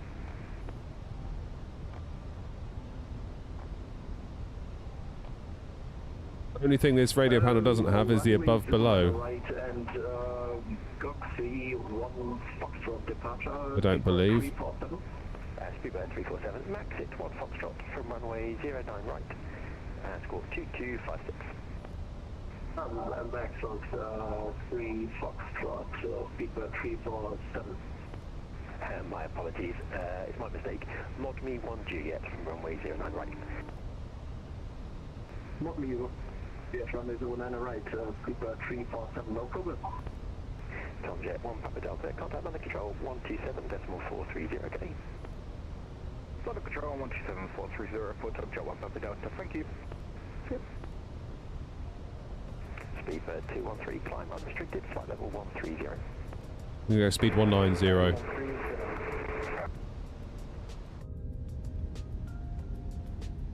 We can go flaps 2 now. Just to get us in a bit of a better space. 542 Delta, vacate right and second left after Bravo. Vacate right and second left on A319, James. Air Knot 8201, right heading 040 degrees, cleared ILS 08 right. Right, 040, cleared ILS 08 right, Air Knot 8201. Speedbird 591, runway 09 left, clear to land, surface wind 210 degrees, 4 knots. Clear to land 09 left, Speedbird 591. I'm the approach. City Air 2 Hotel, you can climb unrestricted, flight level 90. No, unrestricted then, that's about City Air 2 Hotel. Swiss 542 Delta, stand 217, taxi via Bravo and Kilo, good morning. Stand 217 by Bravo Kilo, good morning, Swiss 542 Delta.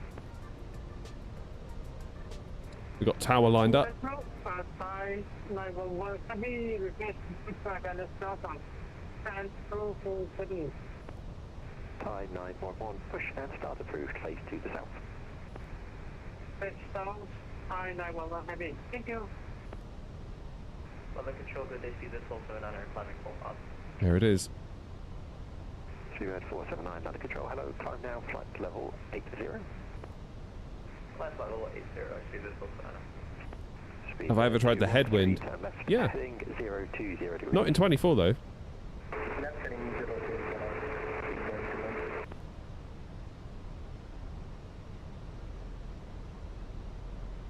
It all depends, David. 01 speed 160 knots or greater, maintain until 4 dB. 160 or greater until 4 DME, yeah, not 8201. You got to understand, when you're doing a live stream, not everyone in your sub list is going to show up, because not everyone's available at the exact time you're doing a live stream. Also, you're watching on YouTube Vertical, which is historically, it can have like one viewer 1 minute and it can have 25, 50, 100 the next. So it's not indicative of sustained performance. It's like a roller coaster. We have a horizontal stream, which is like the main stream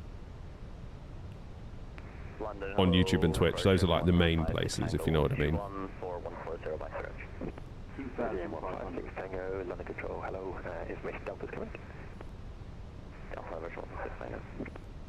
City Air 2 Hotel, time flight level 100. Flight level 100, City Air 2 Hotel.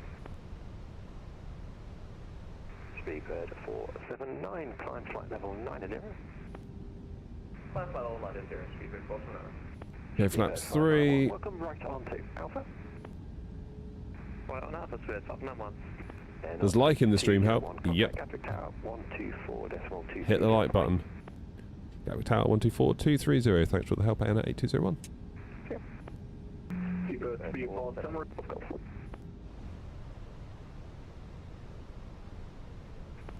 Griffin 8 Delta Delta behind the landing, air knots A319 on a 5 mile corridor 408 right by Juliet 1, line up runway 08 right behind.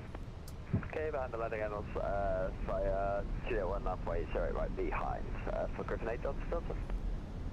Gatwick Tower Air 8201 with you 5 mile final 08 right. And not 8201 Gatwick Tower, hello 08 right, surface wind 080 degrees 5 knots, close to land. To land 08 right, thanks, Air 8201. Speedbird 506, contact London control frequency 134.125, goodbye. 134.125, Speedbird 506, connect. Alright, gear down 3 greens, auto brake low, flaps are full, speed brakes are armed, go around altitude is 2000, which we will do. It's 2000, yeah. 1000. Okay, 160 until 4. It is now 4. Let's lose the speed.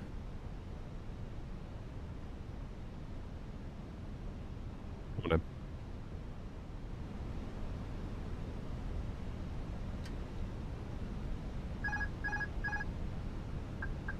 Let's do it.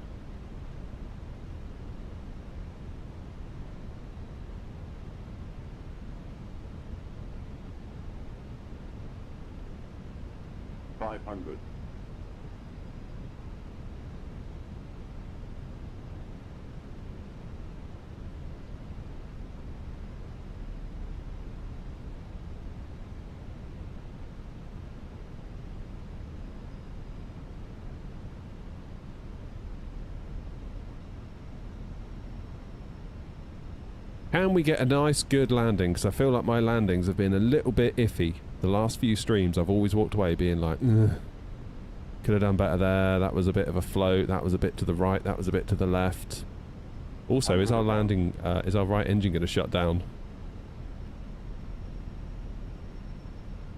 That's the question. Minimum. Continue.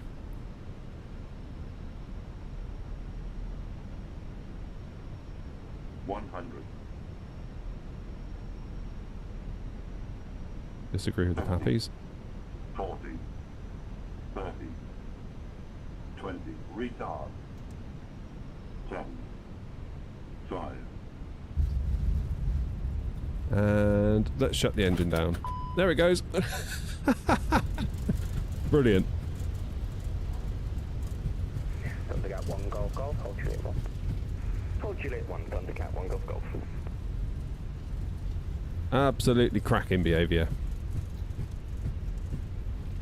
Be our right engine gone. Let's vacate over here.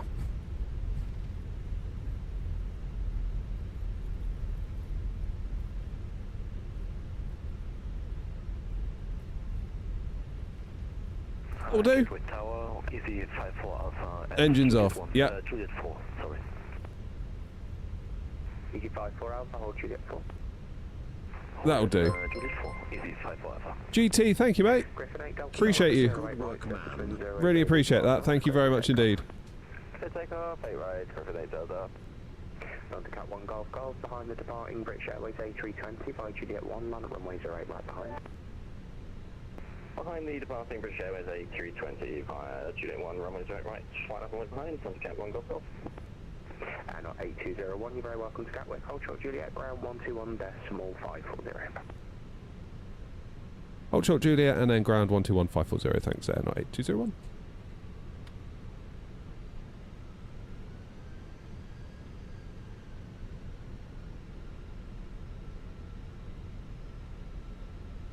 Gatwick ground, good morning, Air 8201.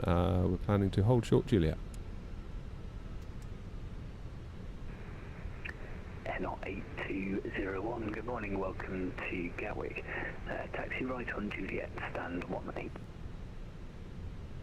Right, Juliet for stand 18, Air 8201. Come on, keep moving. I've only got one engine, that's why I need... that's why am I moving very fast? Because I've only got half the power, that's why. Crazy. Disagreed with those pappies there on short final because I had 50 over the numbers. It felt right. Visually, it felt good. I just don't know with the pappies in this game anymore. Sim update 6. That's what we want. We want them to fix the pappies. Mind you, I suppose any builds could, or whoever makes the airports could fix most of the pappies, right? I don't know. Maybe it was a bit shallow, but I don't think 4 reds was particularly fair. 3 reds, 1 white. Ooh, gets you in a good position, I find. So therefore, 4 reds is only a little bit too low. 3 whites, 1 red. Forget it. Absolutely forget it. It's like...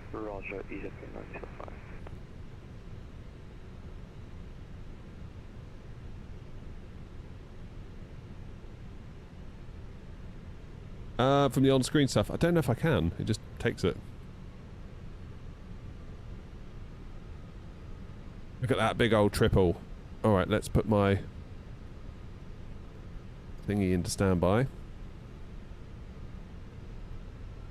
Let's turn on the APU.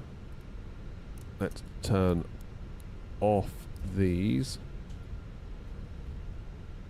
Let's clean up the wing.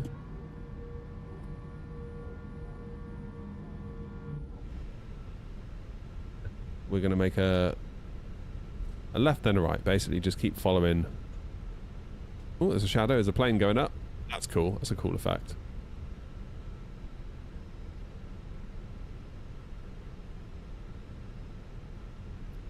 GSX. We are going to Pier 2. Stand 18.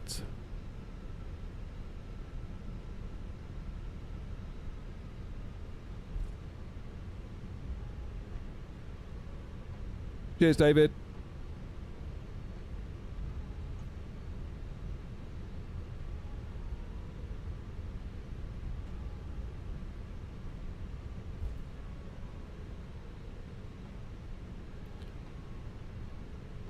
I'd be curious to try X-Plane just to see if the pappies feel differently. Just for that alone, I'd like to try X-Plane.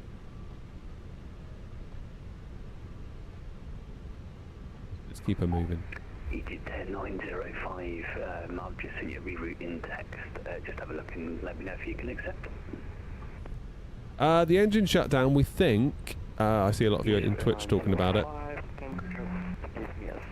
We think it's a wing control issue specific to the Phoenix that's been made a thing since Sim Update 5, but we don't really know yet what's going on.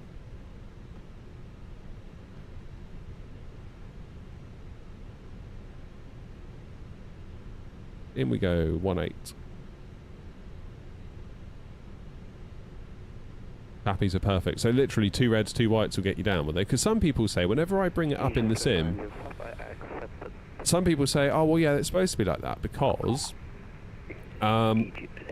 they're tuned for like a 747, so in an A320 they're going to look different. On that revised route, off runway 08 right, 5 odd Vic 2 Zulu departure, squawk 0742.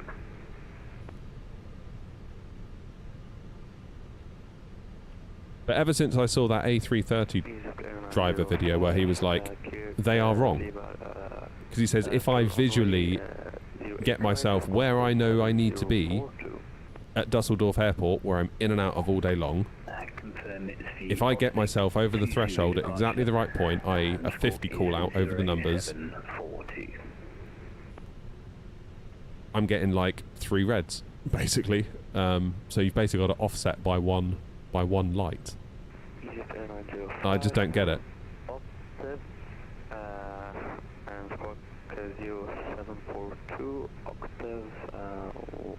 We need to make that app, don't we? Real Pappies. Maybe we'll vibe code it. 905, correct. Yeah, because again, like your instrument stuff doesn't always align with the Pappies, so the Pappies might say 4 reds and your ILS says, yep, nothing wrong here, and it's like, well, which one do I believe? Like, in the end, you've just got to use your eyeballs, like what feels right come the end of it. Good. Engine's off then. I'm hoping New Sky gives us a 10. I'm living in hope.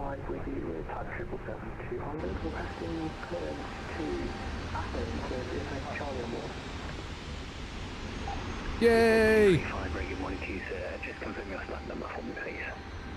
I thought that was a smoother touchdown than 289 feet per minute, but maybe I was wrong. That was alright though, nothing wrong with that. Nice on the centre, middle of the touchdown range. Fine.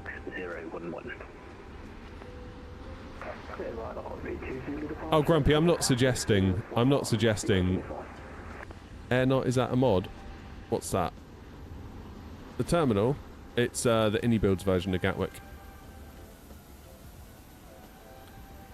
I feel like if anyone does pay-aware scenery, and according to a couple of people I've asked, it can be done. Align the Pappies, align the ILS stuff. Never mind your bloody Costa coffee inside the terminal, or your moving escalators, or your little cardboard cutout people that sort of go around like that. Forget all that. Sort the Pappies and the ILS out. That should be like the main selling point to for buying pay-aware scenery, surely. Because it's like, this is an inherent problem with the sim. We can fix it. We have fixed it. All the rest of the stuff is nice to have. I don't know. Good. Well, that's leg number 1 done. Where do we go next?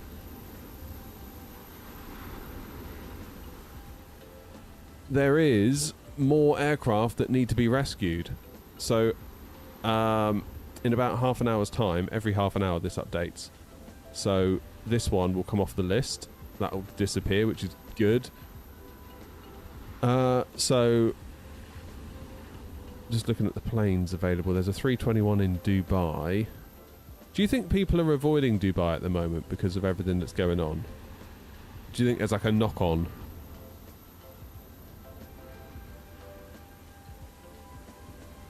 Don't know.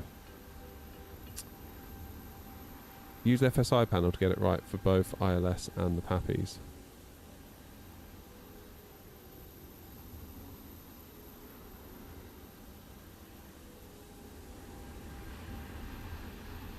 Yeah, I mean, I don't mind looking into the terminal while deboarding, that's fine, but surely the airport needs to be right first. I'm tempted to take this one, EKBI. What can we do from Billand? That is Billand, isn't it? My flights. Scheduled passenger. EKBI. There we go.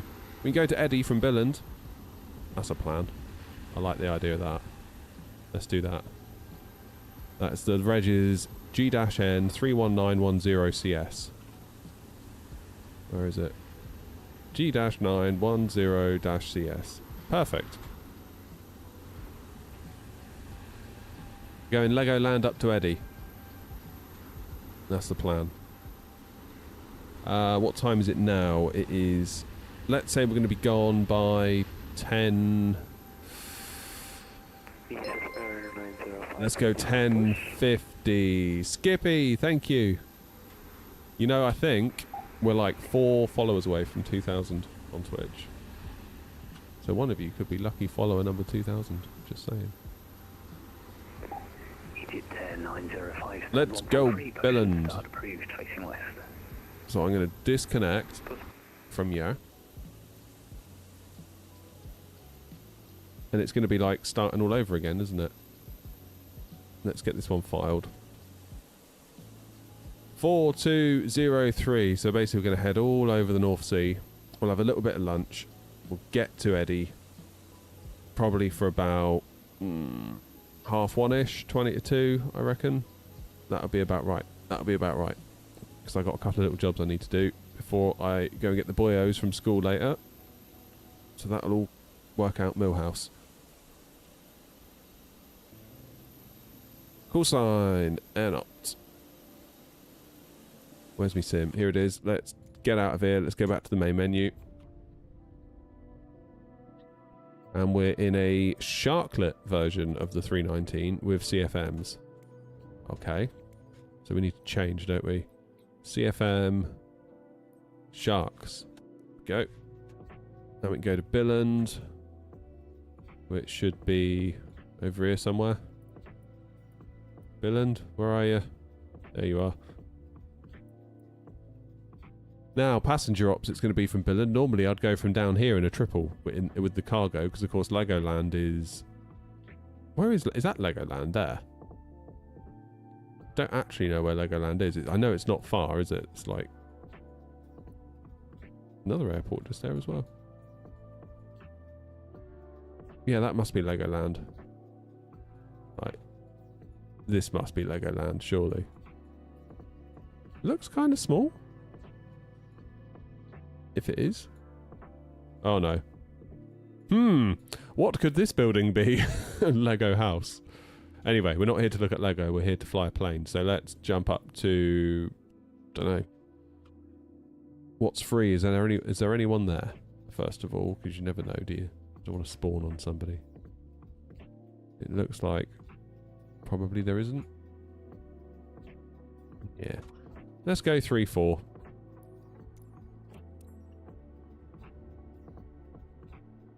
Lego is small if you think about it. True.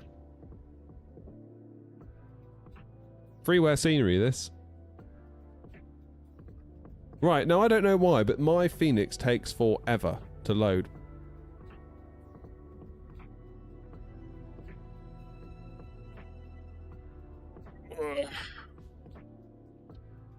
You think 24 is smoother than 2020? Maybe. Post sim update 4, potentially. And now we just sit here and wait. I don't know why it started doing this. It's just started taking forever recently. All the more reason why I think I might need to just wipe everything. Start again, as they say. And then have that moment on stream where it's like, oh, I'm just going to use such and such a program. And it's like, oh, I haven't got it installed. Ah!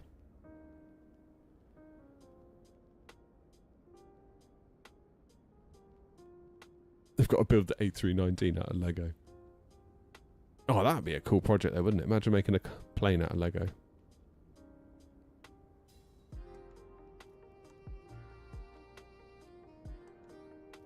You had that for a bit as well, did you? It's been ever since I got back from Tunisia. I feel like ever since I got back from Tunisia, everything's gone bad. Is the fly-by-wire a better budget add-on than Phoenix? Well, I mean, it's better in that it's free. It's not as good as the Phoenix. It's really good, and I've got so much respect for the developers, and as a free add-on, it is unbelievable. I would argue it's better than some payware add-ons, particularly the A380. But yeah, Phoenix is the top dog. Make no mistake. Right, what I'm going to do, because I've been having trouble with my pop-outs recently where they fail. So what I've been doing before I go live is I'll put the plane into a ready state. And then, once the screens are ready, then I'll do my pop-outs. Once pop-out manager's ready. So we'll try it. And if it all goes wrong, I'll be very sad. Yeah, that's good, that's good.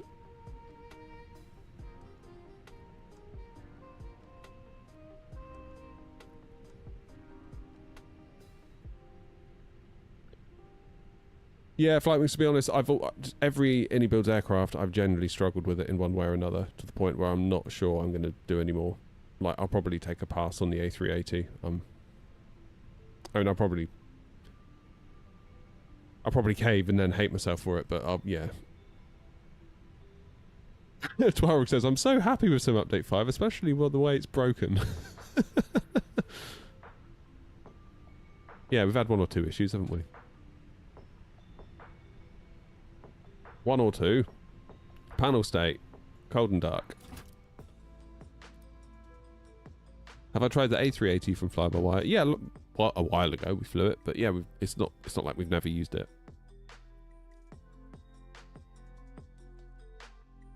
Goody, goody, goody. What's my flight number?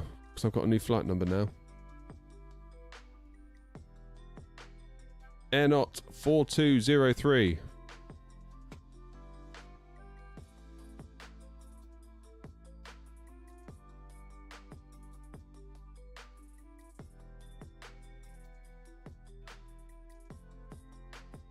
There we go. No way I'll take a pass on the 380. Well, if it's anything like the 350, I will. Put it that way. Can't help but think they've probably done a copy-paste and remodeled it. Good. Let's go. Battery 1. Battery 2. External power, arm the emergency lights, no smoke into on, cruise supply, ground control, navs 1, 2, 3.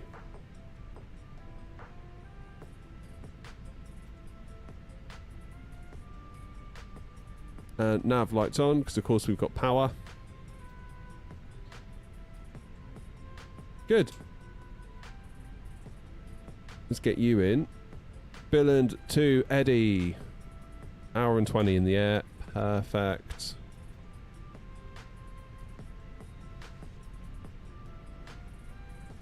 I will revisit the 350 again at some point, I promise, but I've just been largely unhappy with the way it handles ever since it launched. I've tried and I've tried and I've tried again to...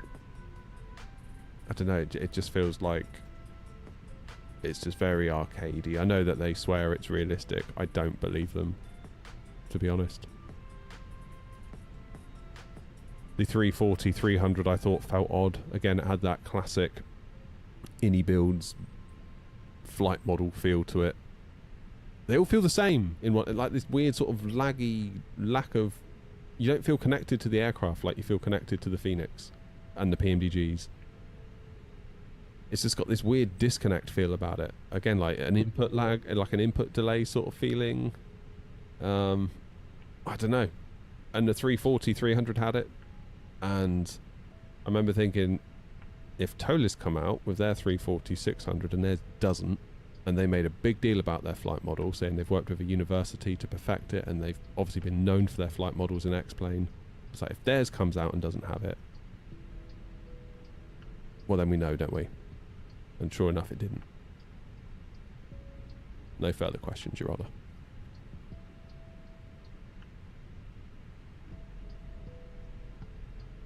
So, yeah.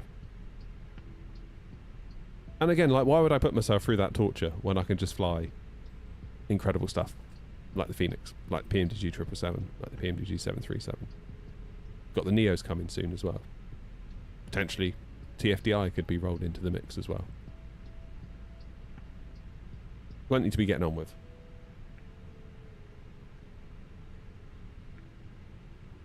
Good. Let's go MCDU then. Get ourselves set up, and then I think it'll be coffee time, or coffee number 2 time, I should say.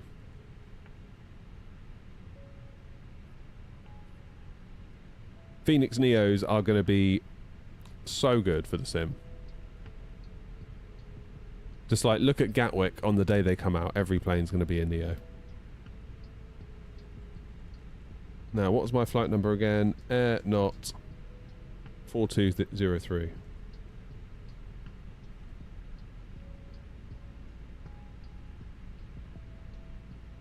It's hard to switch from PMDG or Phoenix. It very much is.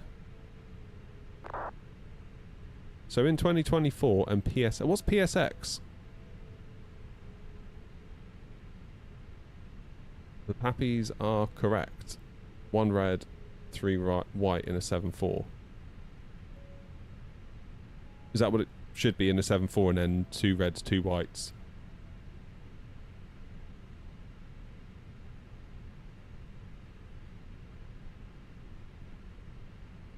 So you get three whites, 1 red in your sim, the X-plane based sim, yeah?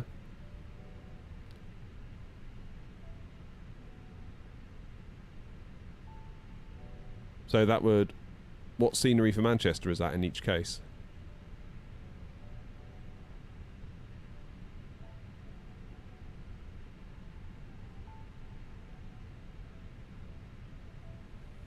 What is my cost index? 60. Why am I using my mouse? I've got an MCDU. And also in Flight Sim 24 it's correct as well.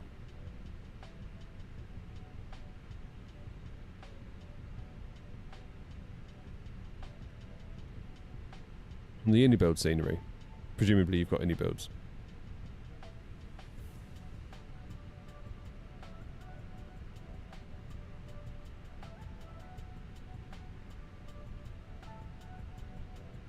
Good. Are we loading? Yeah, we are.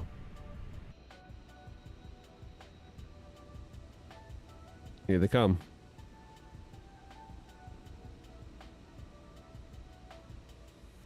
Lovely. Right. I'm going to let all of the plane get ready. I'm going to make a quick coffee. I'm going to let the dog out in the garden because it's his birthday today. He's 12 years old, bless him. The old git. He's done well. For a Labrador, 12 years old, ain't bad going at all. And he's still good. He's still good. He moves around, he walks, he does, you know, he loves his walk still, so that's good. I'm going to let him out for the garden and give him a birthday pat on the head. I'll be back in a minute with a coffee, and I'll see you in a minute.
I seem to have turned into a KLM.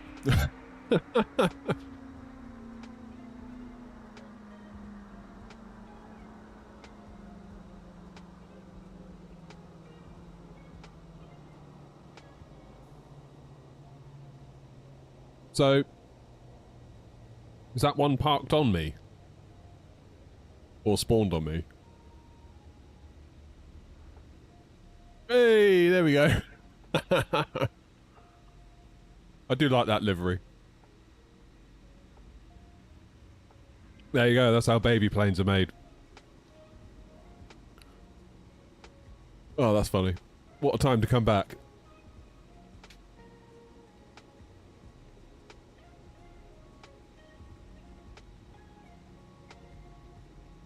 Right. Was that a wing flex overhead you saw earlier? Yes, Mr. Mint, it was. It was.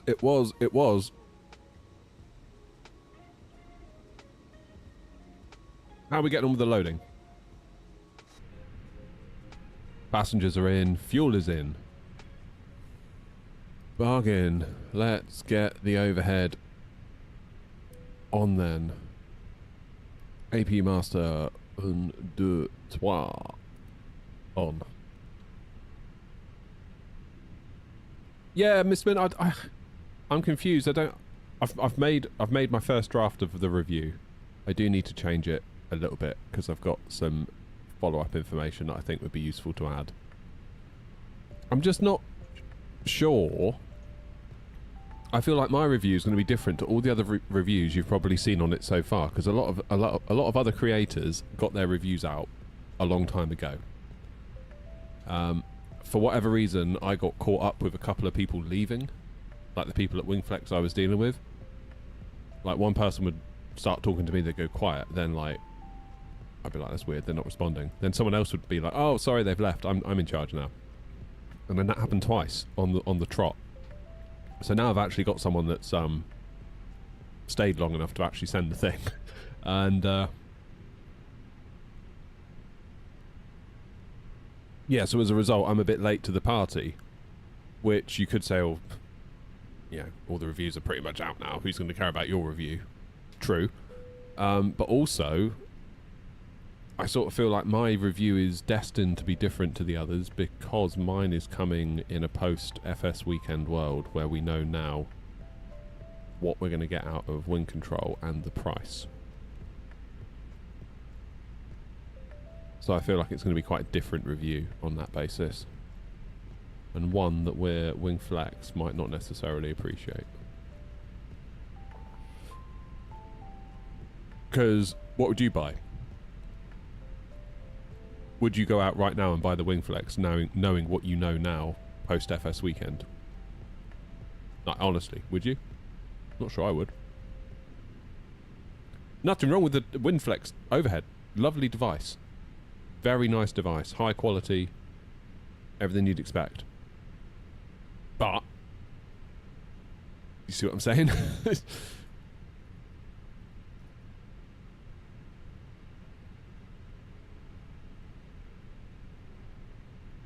Joanna says, no, my thoughts are the same. Before the event it was great, but now, yeah, I even said to them, I said, are you sure you want to send this? Like, so you don't have to, like, totally cool if you don't.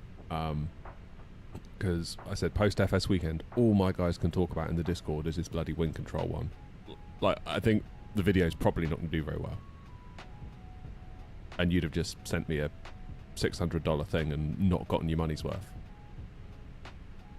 So that's kind of, and they sent it anyway. So and they said you don't have to not talk about it, like wing control. Like I was like, well, yeah, I know, because you don't tell me what to say anyway. So, but I appreciate it.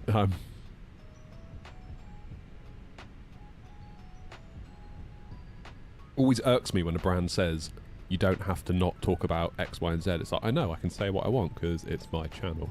Remember?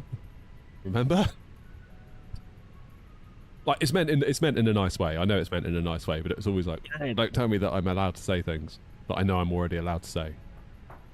You don't get to say that.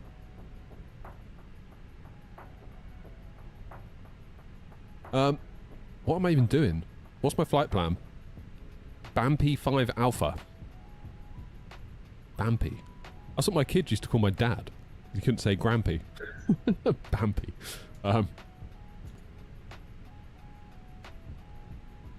Right. Billand. Departing. 27. Bampy 5 Alpha. Price point is the elephant in the room. Yeah.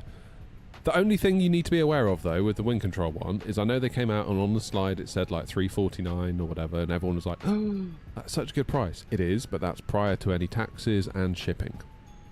Wind control, Wing Flex, their $599 price includes international shipping to most countries. Albeit when it gets to the border, you still might get stung with import tax in the same way you would with wind control. So my point is, wind control, yes, they put $349 up on the slide. By the time it gets to you, it's going to be more than that.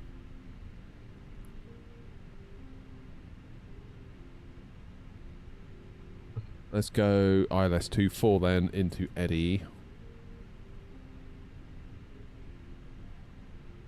Don't know that I want to go via TLA actually. Vias, no via.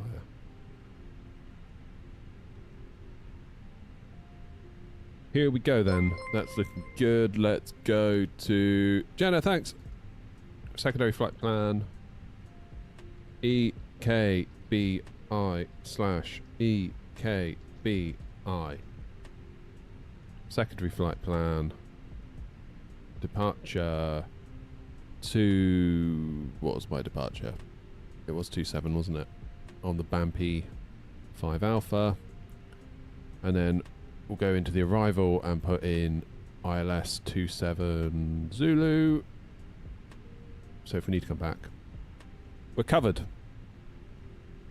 We've got a Java overhead looking to upgrade. Logical move would be Skalaki. Oh, yeah. Yeah. I mean, of course, we don't know what wind control is going to be like. It could be an absolute bag of nails, that overhead. We don't know. And again, this is what I'm going to try and put forward in the review. It's like, I can't not talk about the... I know it's supposed to be like Wingflex's video. They've sent the thing. Very grateful to them. Genuinely. Like, very, very grateful to them. They didn't have to do that. Even when I told them, like, you sure you want to? They did anyway. Appreciate that. Respect that.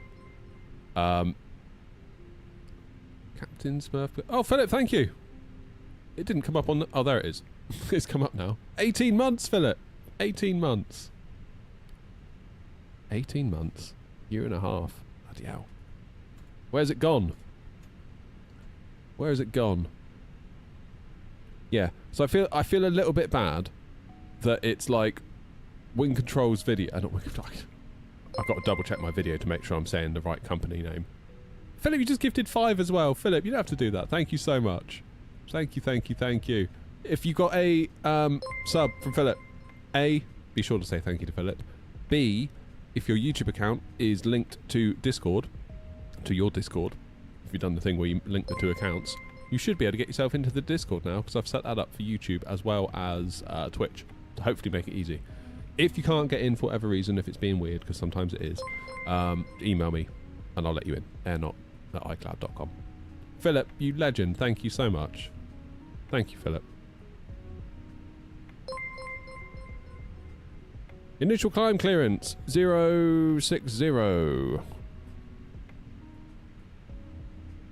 Yeah, so I feel a little bit guilty, really, that I'm going to be mentioning Wing Control in a video that is only being made, essentially, because Wingflex were kind enough to send me theirs. But I can't not talk about it. Imagine if I did a video, be like, hi guys, this is a new Wingflex overhead panel, and it's really good, and it does this, and it does that. Cool, thanks, bye guys. Everyone in the comments is going to be like, Wing Control? And I'm going to be like, oh yeah.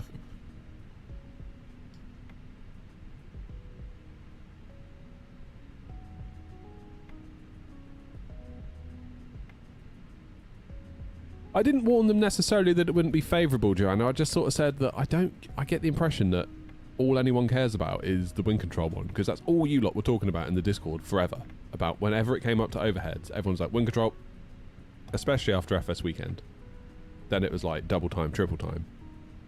So I said, like, I'll make the video, but I think it may not get many views.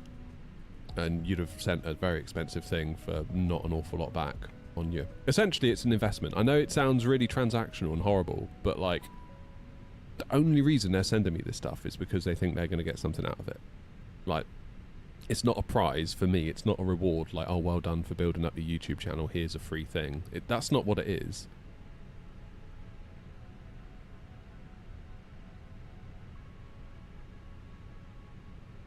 So yeah, you sort of hope that it does well for the brand, but you'd never say anything untrue to ensure that that might become the case.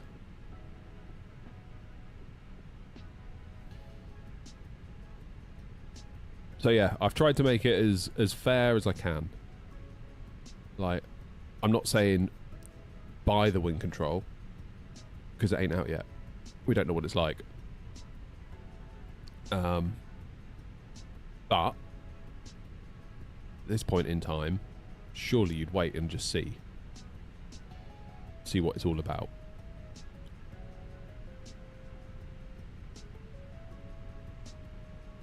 Weird. Right, departure 27, sync the load sheet, sync the weather.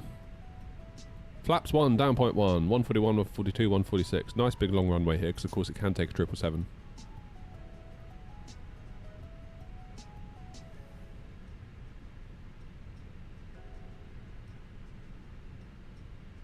You looked at their prices and laughed. Yeah, I mean, it's not... They definitely don't compete on price, do they? I mean, it's good quality gear. Like, all this Cube stuff, again, not cheap, but good gear. But there is part of me that thinks I feel like the market dynamics are changing. But this little setup here, great. Really, really great. That has done an awful lot. You know, it's taken a lot of stuff out of here that you would otherwise require perhaps a pedestal for, and merged it with this up here, particularly because most people don't need 2 ephyses, do they? Not if you're a solo desktop simmer. So this, great. Nothing but praise for this. I'll do a video about the RMP and the ephys and touch base again on the FCE. Like, really good stuff. Like, very impressed. Right, performance page. That's in init page B. Is in 6.6 tons of fuel. Is also in, can we go up top then and get gone? I think we can, because it's time to go.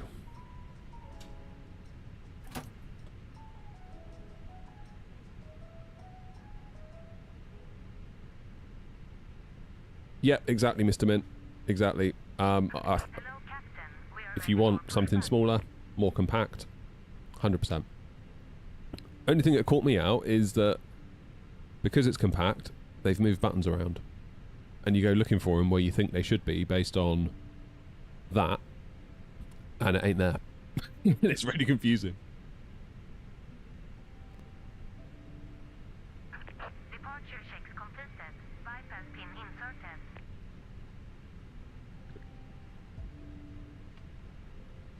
inserted. But it just, like, what a time. What a time to be a simmer, you know? The fact that we're able to have these debates at all. All this stuff exists for us to debate over. Remarkable, really. Right, where am I going to go? I'm going to go push back onto Juliet, which is this one. And I'm going to face east, I think, and then go down November, and then basically all the way down to Kilo. Should be a nice easy little taxi out of Billand. Need to think about lunch options. Philip, I'm tempted. I saw a bag of oven chips in the freezer earlier when I was doing the online shop this morning. I was like, it could be a chips for lunch day today. I've got a feeling.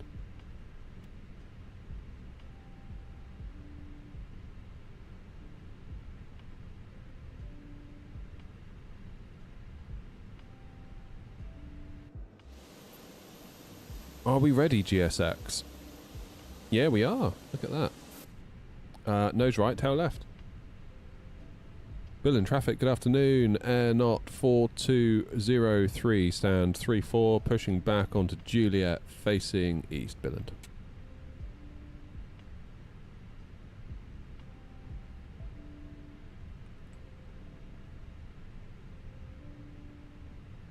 Why aren't we moving?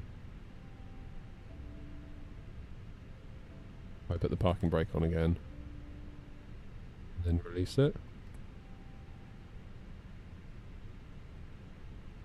Oh, goody. Right, okay, let's debug GSX. Continue pushback. Nose right, tail left. Okay, now it's working. Sausage butty. That's a meal of champions, that is.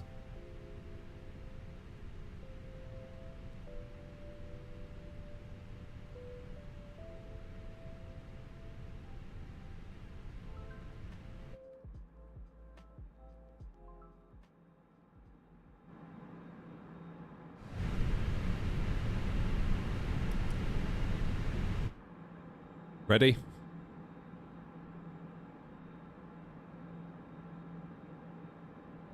Yeah, Matt, you're not wrong. I feel like Say Intentions is well poised to do something. Ladies and gentlemen, please observe. I don't know why I feel that way, but I feel like if anyone could do it, they might be able to. About to demonstrate the safety features aboard our Airbus A319. Thank you. She lives. Ladies and gentlemen, welcome aboard our Airbus A319. Please pay its signs and crew instructions, including the following safety procedures. Please set parking The brake. safety card found in your seat pocket contains important information about exit routes, oxygen masks, life jackets, and the brace position, which you must adopt if you hear brace, brace. There are 8 emergency exits on this aircraft. The cabin crew are now pointing out the exits nearest to you. Please be aware that your nearest usable exit may be behind you. Emergency lighting will guide you to an exit. In an Unlocking emergency, gear. leave all baggage on board. Your seatbelt is fastened, adjusted, and released as shown. It must be fastened whenever the seatbelt signs are on, and we recommend that you keep it fastened at all times. If the air masks Tow truck disconnected. Bypass pin removed. you to start the oxygen.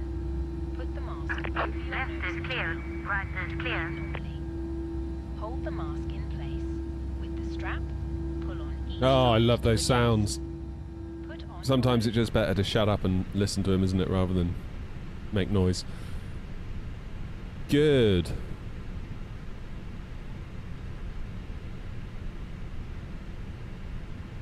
Go on. Yep.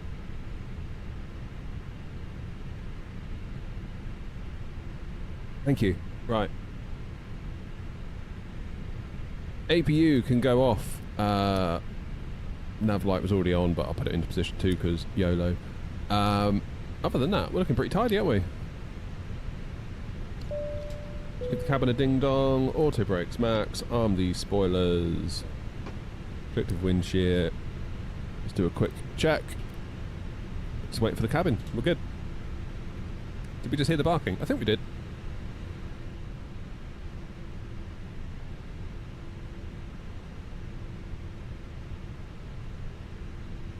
Juliet, November, Kilo is going to be our taxi routing for holding point Kilo 27.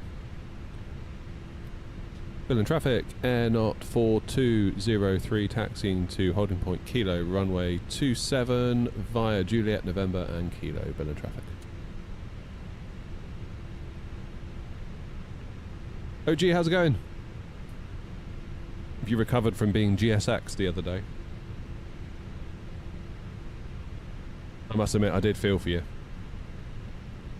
I always hate it when you get GSX'd on the ground, particularly if there's a VATSIM controller or not. You just feel like marooned. It's like, what can I do? It's all gone wrong, and I don't feel like there's an awful lot I can do to fix it other than restart Coatl and pray.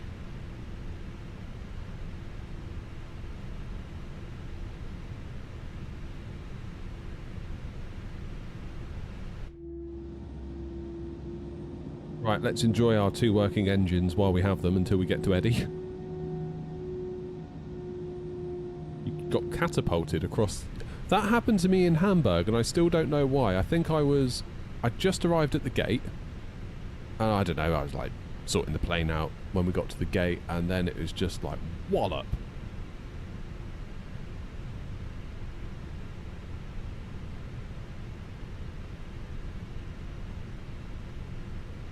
Okay, I've set my squawk to 2000.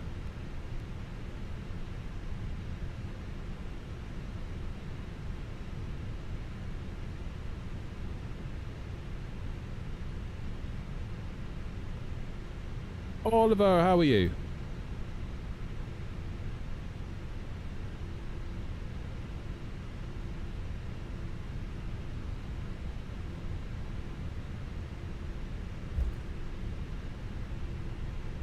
Sometimes it will chuck you to somewhere, I think in Italy, if your license isn't registered or something, but yeah. How you doing, Flight Wings? You still there?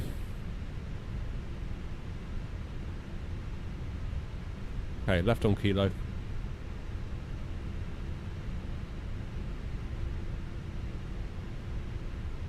It is still micro stutters o'clock, isn't it? You feeling it too?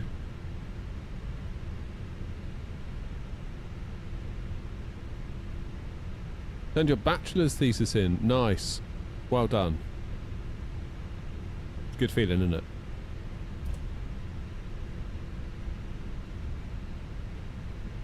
Oh, that's weird. My damper is just disconnected from my rudder pedals. What the hell's happened there? Just had a twang, and it's just dropped down.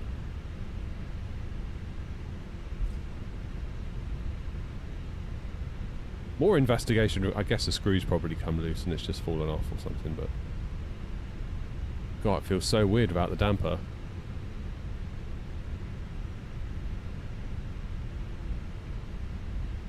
Welcome back, David, for 5 minutes.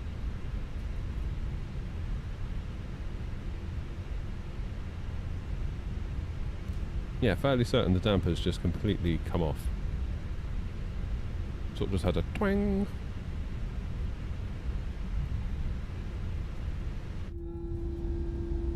Oh, at least I got an excuse for when I land at Edinburgh. Well, I wasn't used to my rudder pedals not having the damper.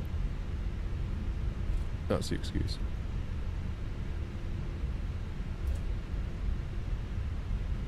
I like a good excuse, we do.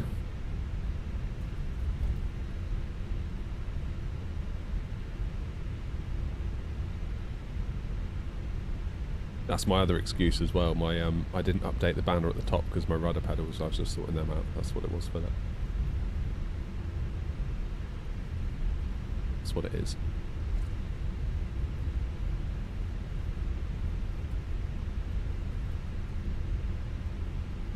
Quite a long old taxi. This is a big runway because of course quite a bit of freight comes out of Billand because of Lego being next door. Right, we've had 777s in and out of here with ease.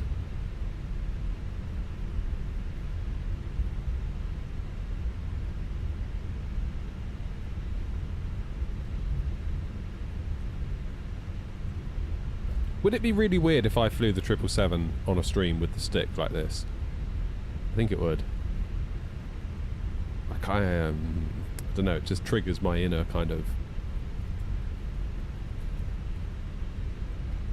It needs to be a yoke thing, you know? Yeah, we love Billand, Oliver. It's great. We love a bit of Billand.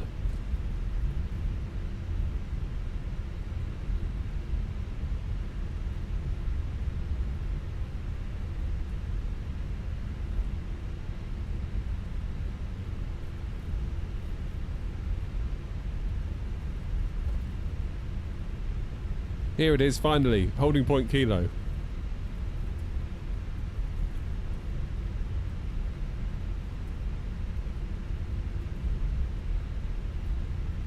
Holding point kilo, here we go.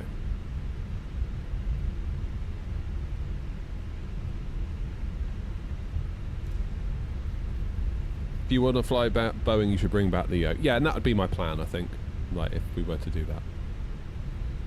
Just right now, I kind of figured I'm going to be in the Airbus all week. because we've got all this new gear. Just checking the brakes work. So I figured, you know what? Let's just lose the yoke for the week. Give ourselves a bit more leg room. Do you know what I mean? God, these rudders feel so weird without the damper on them. Like, so weird. Can't believe it just fell off. It's just like, it's still attached to one portion of it, but it's just completely hanging off the other. I need to have a look. When we get up in the air, I'll have a look. Right, let's check for traffic. Because we are all the way down here. New sky. It's bloody close, wasn't it? Right, traffic. Where are we? Pretty much nothing over the whole country. Perfect. It was a save there, wasn't it, with new sky? Flip it heck. Right, let's get landing lights on. Strobes on. Start the clock. Tara. Let's make a call. Billand traffic, air not 4203, lining up, taking off runway 27, Bampy 5 Alpha, Billand. Ready? Judge, you're back. How you doing, Judge?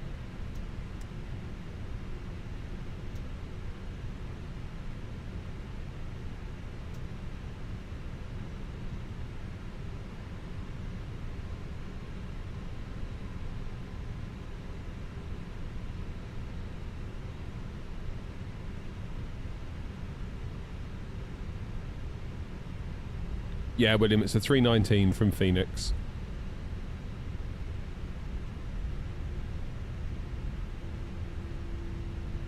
God, these rudders feel so odd.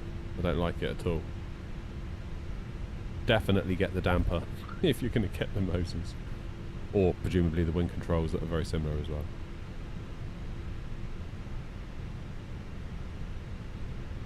Right.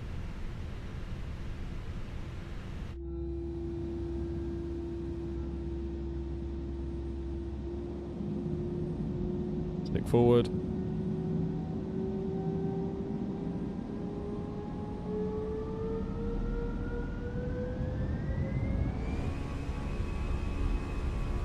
Let's go.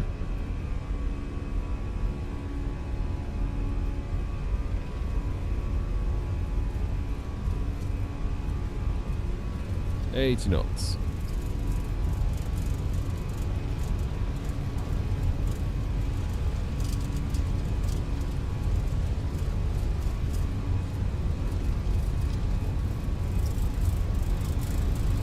V1 rotate.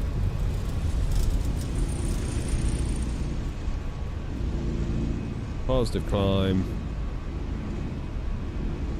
Gear up. See you, Billand. Oh, I can see the shadow and everything, look.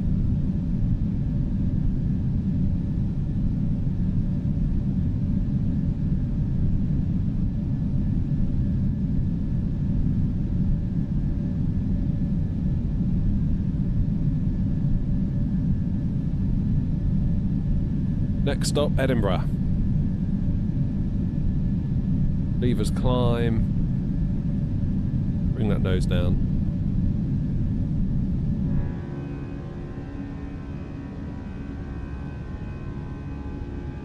Get some speed up.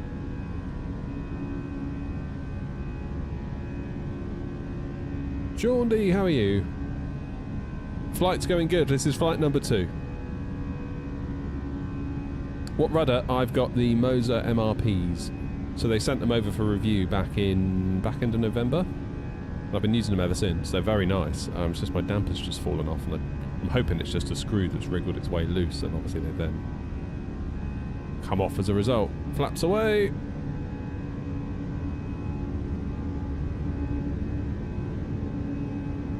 Bit of traffic, air not 4203, Bampy 5 Alpha, airborne out of 27, passing 3,300 for 6,000 Billand.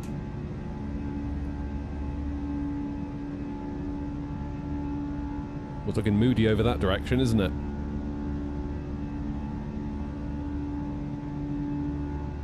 You love the livery, you can download it if you want it. airnot.co.uk/liveries. They're all there. Help yourselves.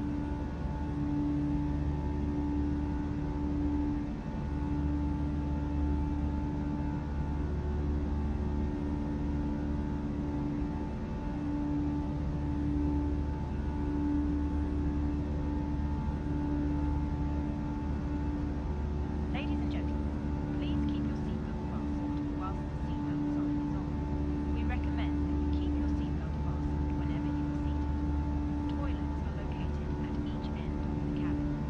Remember that smoking is not permitted. Billand traffic Airnot 4203, passing 6,000, climbing now flight level 360. Final call, Billand traffic. Good day. Offering you the chance to choose from our fresh.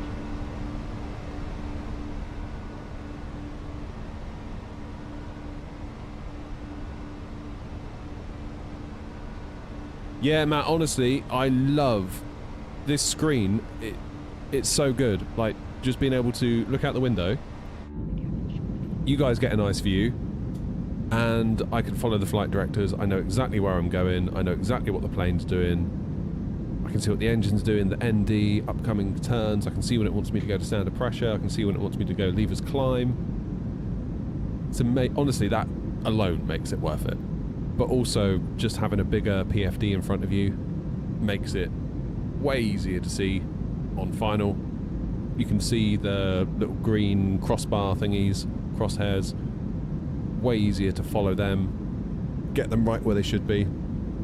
I mean, really, this screen isn't full size. When I was boarding the EasyJet in Tunisia to come home a couple of weeks ago, I always have a peek into the cockpit because I can't help myself. And the first thing I thought was like, oh, damn, that screen is big. Like the PFD ND, I was like, that is a lot bigger. And I was stood from a distance and it struck me as big. So, yeah, probably a big monitor stuffed in behind a cockpit fascia would probably be the proper way to do it. But for the money, this is hard to not, really.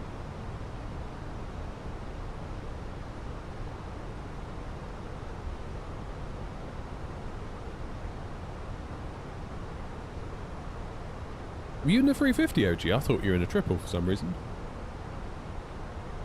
Yeah, you seemed like you were doing really well into London. Like, that was a busy controller. That was busy airspace, busy controller. I thought we both did all right there. We both got down with that issue, didn't we? Can you land with the wing view? I wouldn't want to try it. Put it that way. Maybe you could if you just follow the flight directors, but it's all easier said than done, isn't it?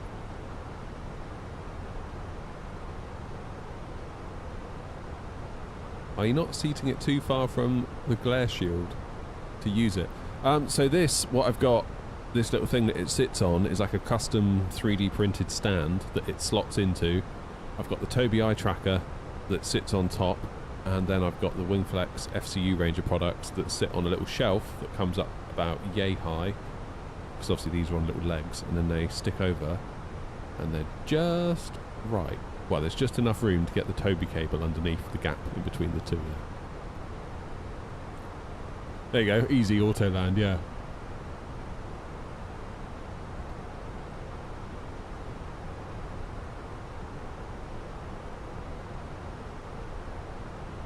Oh, Andy, you got a gifted as well, nice. Yeah, that controller was awesome though, coming into Stansted, wasn't he? I almost felt bad because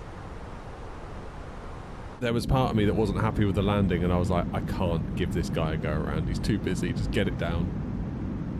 Just deal with it, you know? Deal with it.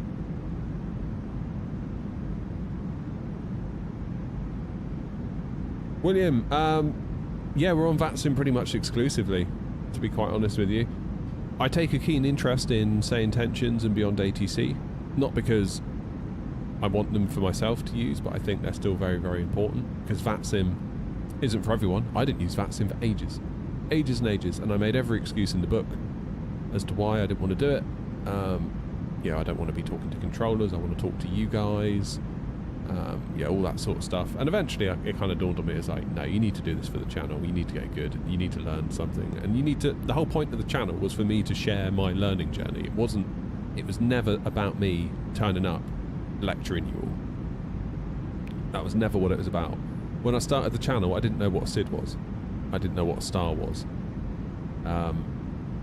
So clearly I was in no position to lecture anybody. But what I could do was show you all that you can go from 0 to, well, something. I'm not going to say 0 to hero because I'm not a hero at this at all. I've still got a long way to go on my journey, but you can go from 0 to somewhere and have a good time and engage with VATSIM, that sort of stuff.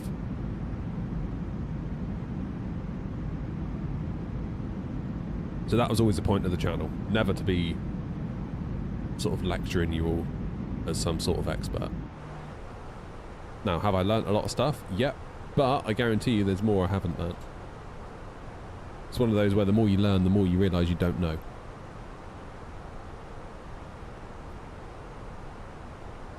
Right, that is Denmark behind us. What I would do, Doc, is if you want one, wait for one of their sales. They periodically do sales.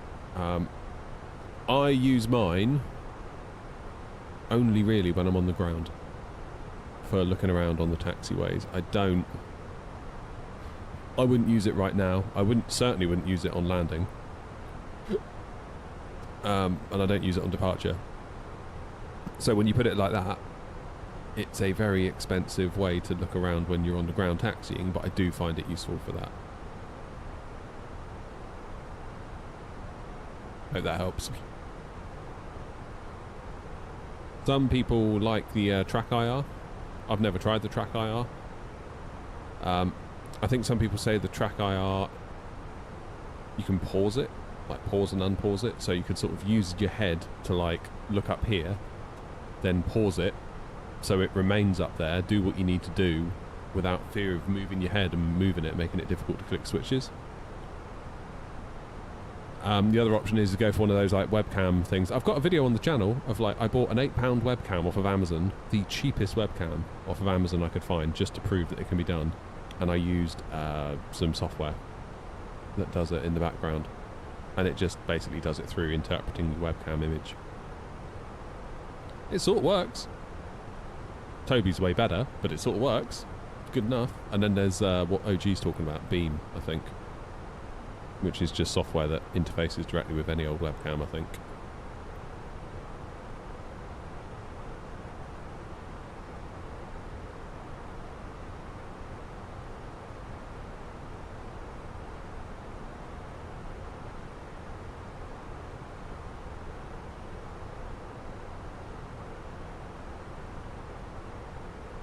Maybe give Beyond ATC a go, because you buy that once and it's yours.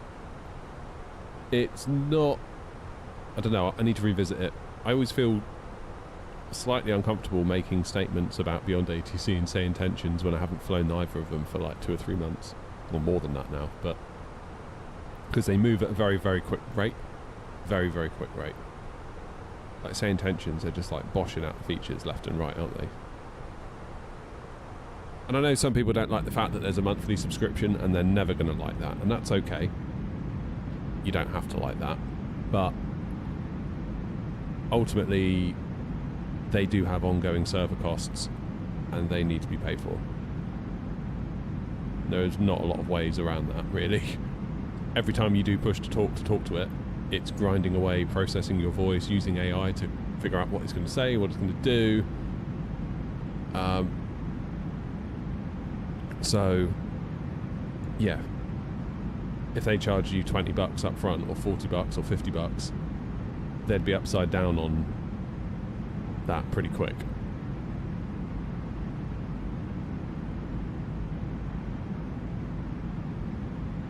VATSIM or add-on Airline? Both. Flying my airline on VATSIM. And you can too. Join us on New Sky.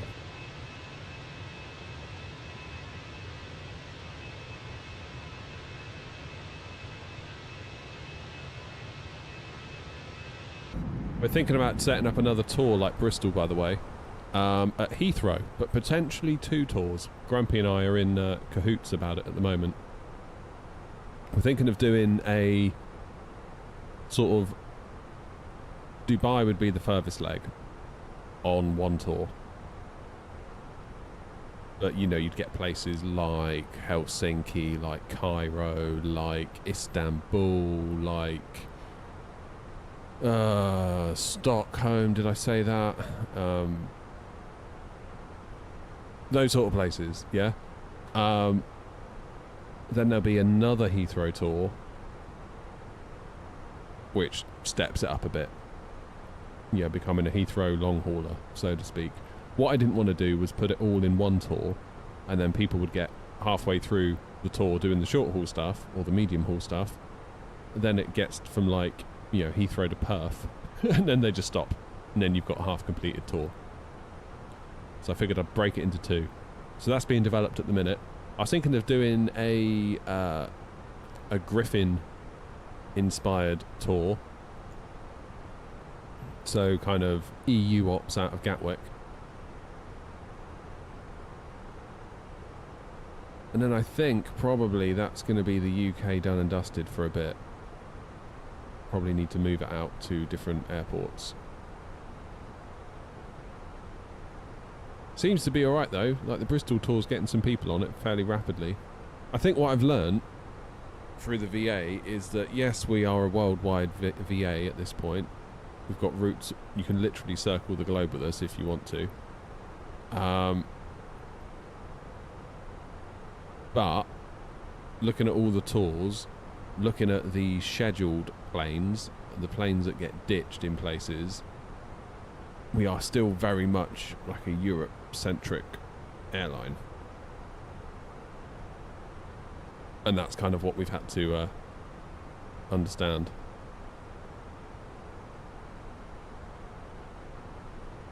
Dan, well done. You're HGV driver now. That's awesome. Yeah, William, we love flying in New Zealand. That's what we were just saying, like with the virtual airline, people tend to stick to Europe, it seems. Mark, we're good. We're good, thank you. How are you?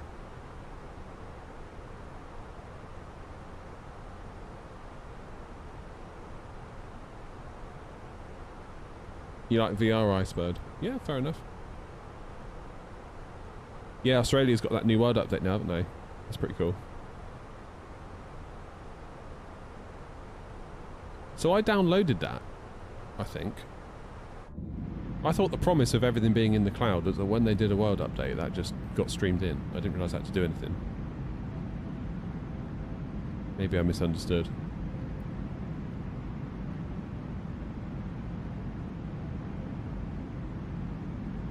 For me, beyond ATC traffic injection and sequencing is a bit better, but I notice intentions is better, but I do love SI better. Yeah. My only thing with beyond ATC is that it's easy to confuse it. It just gets stuck in like a loop of, I don't understand you. I didn't catch that last transmission. What it means is it just doesn't know what to do.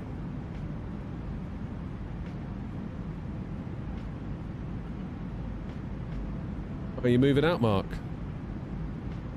Yeah, that's not stressful at all, is it?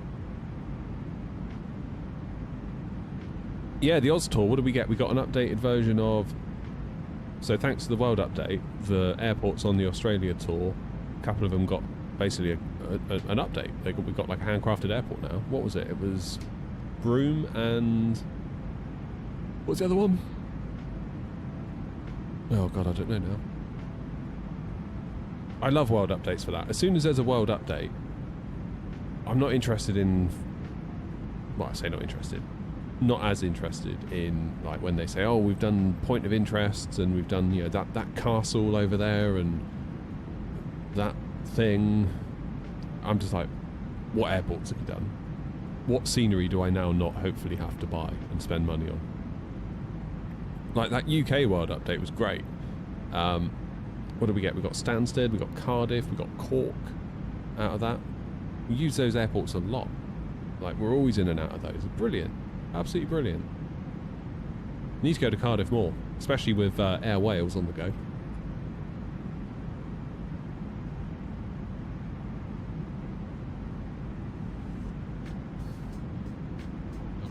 Crap, sorry Mark.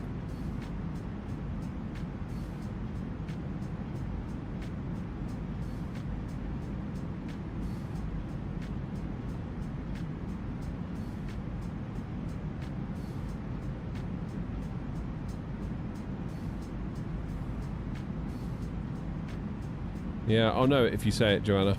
One of them. I forget what it's called now. But yeah, world updates, awesome for stuff like that. I need to get a sense of what scenery is good by default in America. Like, what handcrafted stuff do we have in the States? Like, LAX is handcrafted, isn't it? JFK is handcrafted. I don't believe San Francisco is, or is it? No, San Francisco is, isn't it? Chicago? Don't believe it is. Detroit? I don't believe it is. Miami? I don't believe it is. San Fran is, you believe?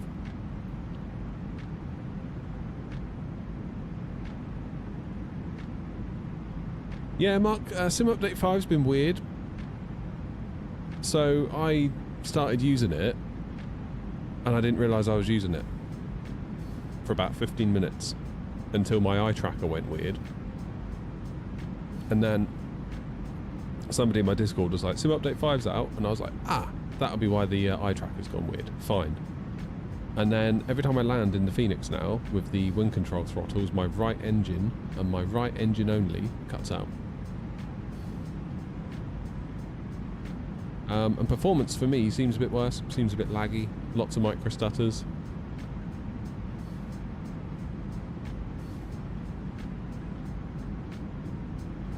So I wouldn't say it's been a amazing success, because Sim Update 4 for me was fine.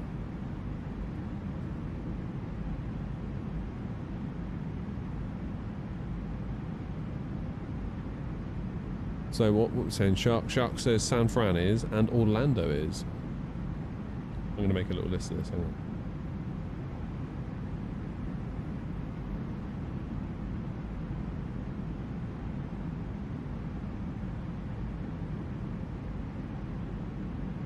So San Fran, Orlando.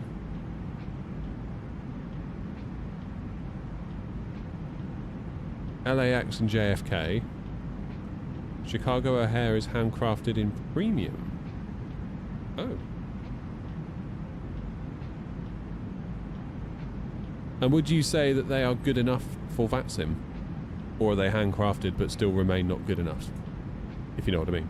Like Amsterdam, I used a handcrafted one. I mean, for me personally, Shark, that's fine, because I got the premium deluxe version of 2020 and I bought the standard version of 24, and I think I got grandfathered in.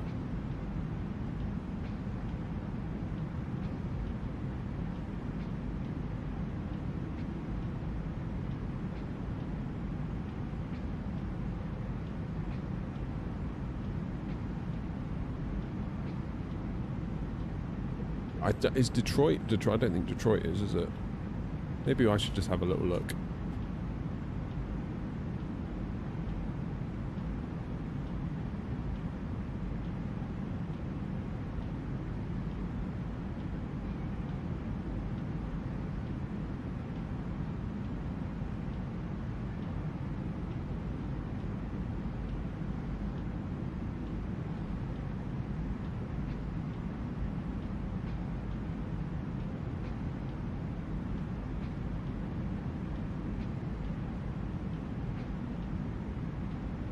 Oh, they've done loads, haven't they?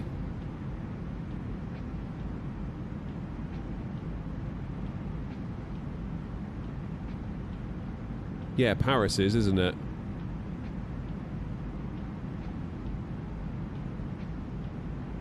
Let's have a little look, Joanna. What have you put in?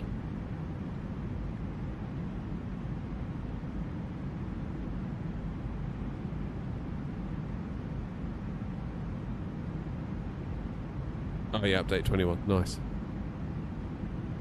Here we go then. I mean, look at all this. So Jetwash says, I spent a long time searching for a simple list of official handcrafted airports, and frustratingly all I could find were fragmented snippets of information. Oh, what a hero, he's put it all together, look. Mostly dating back to the initial release. Having hit this brick wall, I took it upon myself to make one in hope it would help others. Legend. Absolute legend. Oh, and they've put it on a Google map as well. Bless them. These are all, to the very best of my knowledge, all the handcrafted airports released thus far by Asobo. I'll endeavour to keep this list updated after each Sim and World update. Man. Jetwash. I like you a lot. So, in 2020 we got Gibraltar, Donegal, Sydney, Queenstown, JFK, LAX, Orlando, Seattle,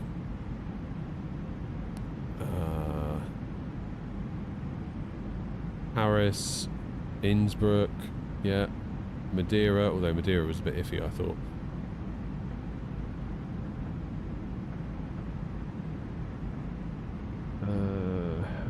Haneda, that's Tokyo, isn't it? Paro.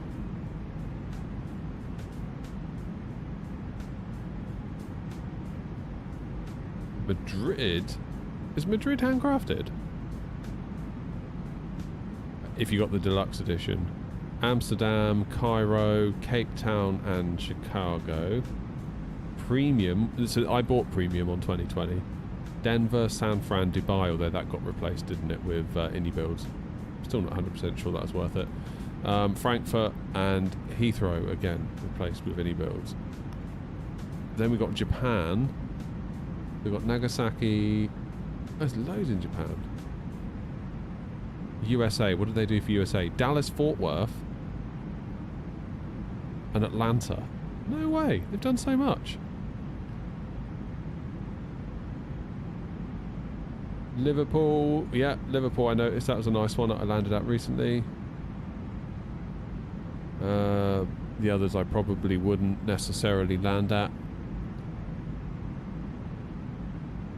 Yeah, don't worry, Murray, we're not on TikTok today.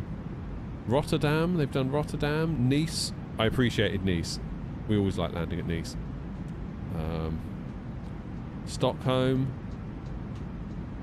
Stuttgart.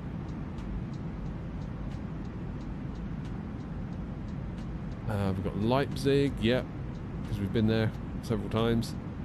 Zurich. This is such a good post. I'm going to have to save this post.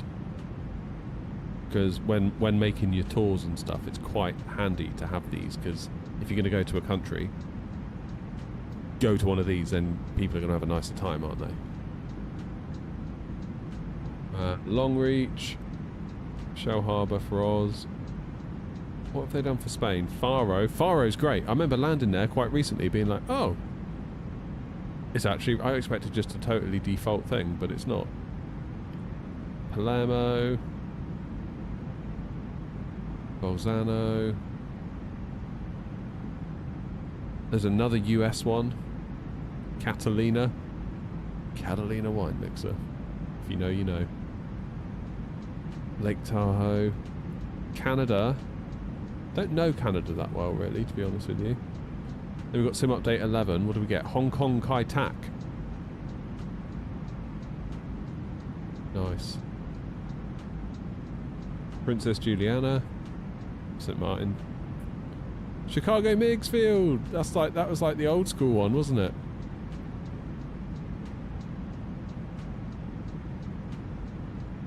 What else have we got here then? Don't really recognise many of these, to be honest. They're all glider sites, heliports, fair enough. New Zealand. What did they do for New Zealand? Nothing really stood out to me for New Zealand. What about Wellington and Auckland?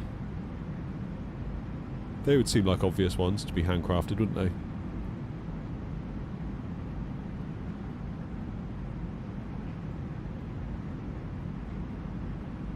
Hawaii. Bora Bora.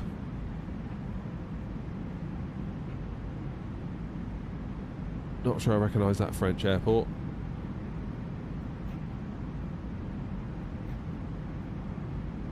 Sure I recognise many of these. Cologne. Yeah, Cologne was a good one, wasn't it? Didn't any builds do that one for them?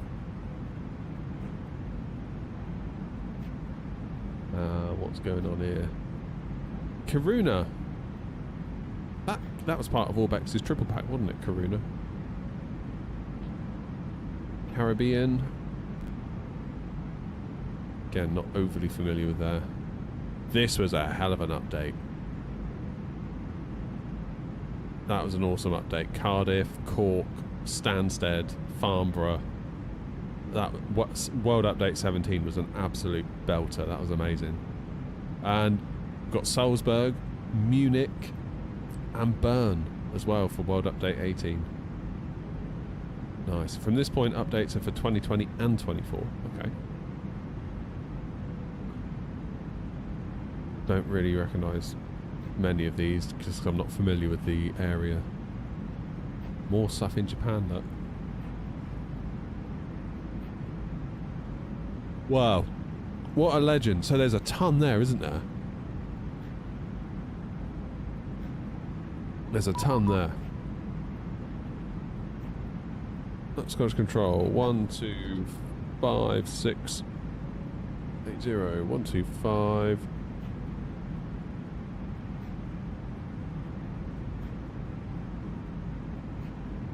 Say hello. Scottish Control, good afternoon, Airnaut 4203, flight level 360. Airnaut 4203, Scottish, good afternoon, Squawk 2727, is an Agbed 1 Echo arrival, landing runway 24. Squawk 2727, Agbed 1 Echo for 24, Airnaut 4203. Easy 596, Zulu, approximately 33 track miles, descent to altitude 5,000 feet. 2 1012. 7 2 7. Well, that's a faff, isn't it?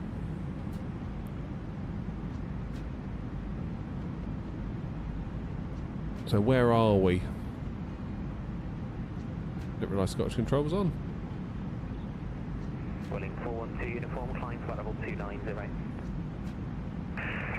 Well, I was going to go and get some lunch, but I better not now. Easy 24 Yankee Golf, fly heading 330 degrees, vectors ILS 25. Fly heading 330 degrees on spec vectors. Easy 24 Yankee Golf. Yeah. So we've got Australia next. Yankee Golf from there gives you 30 miles. I mean, I know that they're not up to the level of Pirigui, but they're enough, aren't they? They are absolutely enough to be getting on with.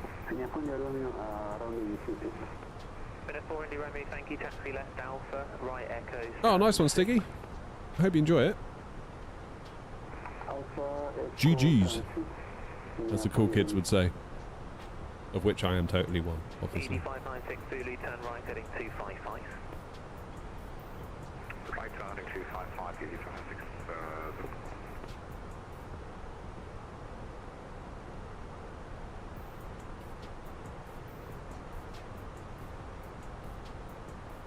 Good. Yeah, so it's mostly Gaia, isn't it, that does most of the handcrafted stuff. Like Cork that we came out of this morning, that was one of theirs. Stansted the other day. So question then, to those of you that are in the know, all those ones we just looked at that are in America, would you say they're good enough for VATSIM? Because I wasn't sure about Amsterdam, because people always say, oh, you got to get the fly Tampa. Then I spoke to some people, and I was told, yes, totally good enough. Yes, we'll just send you the log on waiting go for 1. Roger, I'll let you know. Easy 24 Yankee Golf, descent 4,000 feet. Descent 4,000 feet, 24 Yankee Golf. Easy 596 Zulu, descent altitude 3,000 feet. How long till our top of descent? Oh, we've got ages yet, got 150 miles. Plenty of time. Running 412 2 uniform, just looking at the system error here, it's coming up as a call sign Welling 421 uniform. The 2 and the 1 are the wrong way round, so hence it's coming back saying flight plan not held. Okay, understand. We'll try to change that to right. Roger. Made a flight plan in Simbrieve and I put my altitude 40,000. Yeah, I just pretty much do what it gives me, to be honest. You have to double check it, because occasionally it can get it wrong with the odds and the evens. Conspicuity and free call en route Golf Delta actually this morning. No worries, God knows. Huber, that's the one, Joanna. I don't think anyone can say it. It keeps us sober, doesn't it? Easy 2 for Yankee Golf, left turn 215, descend 3. Agped 1 Echo. Cleared ILS runway 25. Turn left 215, descend 3,000 feet, clear for ILS approach runway 25, 24 Yankee Golf. Easy 5960 Zulu on the heading, descend 2,000 feet, cleared ILS runway 25. So, last night I put out a YouTube post. I think probably some of you might have seen it. I know some of you certainly have. I feel like I'm seeing a lot of AI stuff on YouTube lately, and like a lot of creators are doing it, not just in the flight sim space, I'm talking generally here, but also a lot of creators I've noticed have been like, your thumbnails never used to look like that, and now they do. And then you start seeing like 2 or 3 other creators or 4 creators doing the same thing, and it's like, you're all looking quite the same.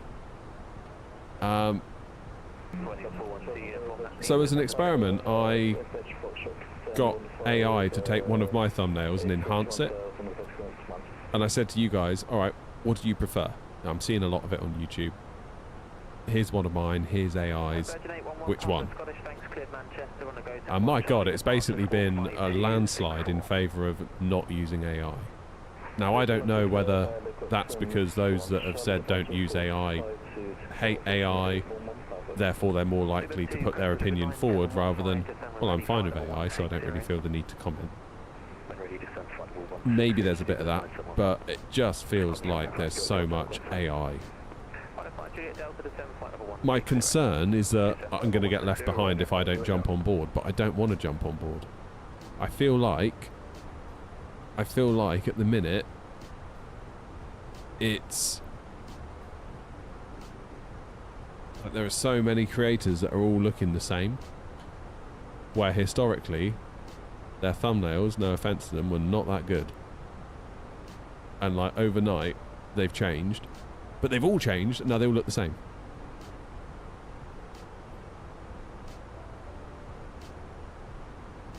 And it almost feels like a race to the bottom,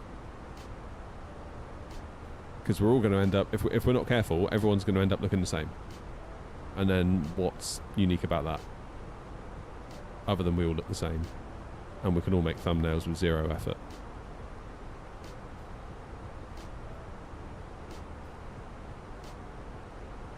Yeah, you can do an A/B test in YouTube, that's true. I mean, I'm not saying never use AI in terms of making thumbnails, but I feel like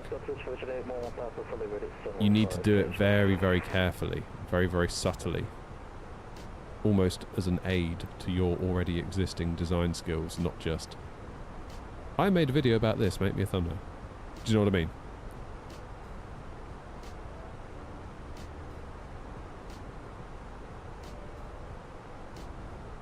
I think maybe it's just a little bit short-sighted, because everyone's going to end up looking like everyone else. And then who are you at that point? You're like everyone else. At which point, I wonder / hope if there's going to be like almost like a renaissance where everyone just gets so sick of AI, like AI generated thumbnails, that they're like, you know what? I actually want the stuff that definitely isn't AI, because at least I know that that's authentic and there's probably a real human behind it that's trying really hard, and therefore I'm more likely to engage with the content. But I feel like an AI thumb, I can just like, you can smell it. You can absolutely smell it. Like, even like there's 2 or 3 creators just within the flight sim space where all their thumbnails are now starting to look very similar. Almost like they use the same AI tool and it just spats something out based on the template that it tends to. For me, if I see an AI thumbnail now, I'll skip the video.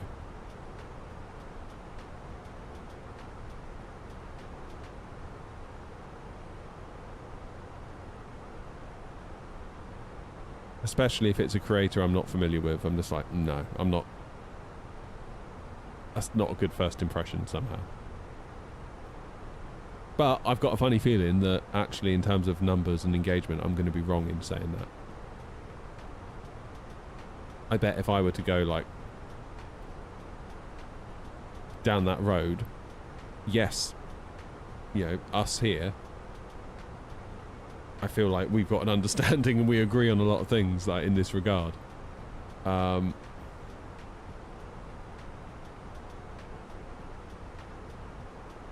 feel like maybe numbers-wise I would do better if I just did it. Which makes me a bit sad.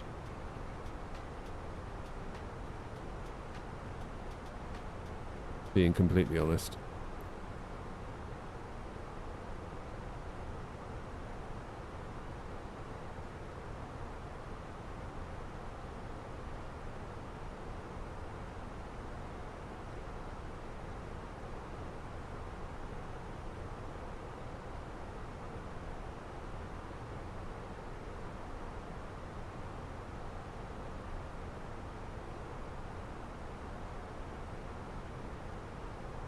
So, I don't know.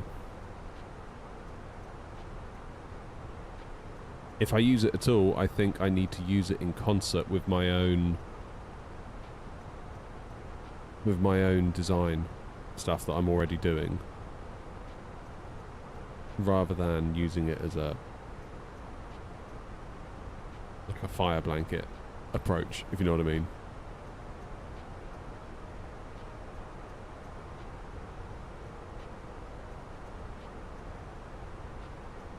About human created content, but I think it depends what the content is and how much content quality affects the experience. Yeah. I don't know. I just worry that over time, I think longer term, short term it might be that you lose out. Longer term, I think people are going to wise up to it. Like I was looking at YouTube last night, and me and my wife were talking about it, and we were just scrolling through on the telly like thumbnail, thumbnail, thumbnail. And like even she was like, oh yeah, that one 100% is AI, and yeah, she goes, I wouldn't click it. Because they've already started with something that's potentially not misleading, but she said that she felt that clearly they've taken a shortcut on the thumbnail. So what else have they taken a shortcut with when I click through to the video? That would be her concern, which I thought was an interesting take.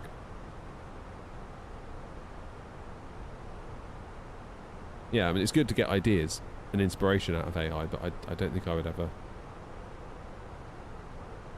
Like, I did it once, a couple of times for the A340-600 because the plane came out and I didn't have a thumbnail, so I just said to ChatGPT, give me a picture of an A340-600.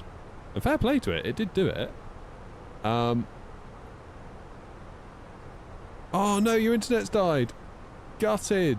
Scottish is offline. Oh, I thought it was because you just saw me and legged it. I wouldn't blame you.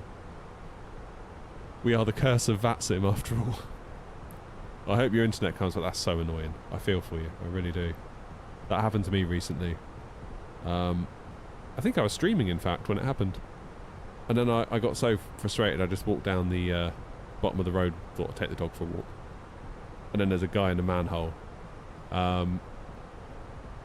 Guy in a manhole with a fistful of fibre cables looking at it being like, oh no. And then his mate's on the phone like, oh, I don't know what's happened, but loads of it's all gone offline and he's having a look now but he can't figure it out. I'm like, oh no, those guys are having a terrible day. Oh, it does feel like VATSIM sometimes. You know, we say it's like those hotel corridors that have like lights that come on as you walk down the corridor and then they go off behind you, but it's almost like that's in reverse. It's like as we approach it goes off. Hey ho, what are you gonna do? Oh, I hope your internet comes back though. Would it be helpful if I said on frequency that your internet's gone? Because I've just heard somebody.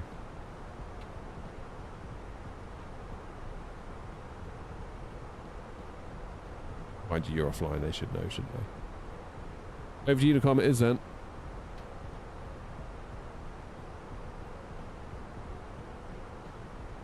All stations, Airnot 4203. I've got Scottish Control in my Twitch chat. Internet's died, so we're all over to Unicom, I think. Thanks.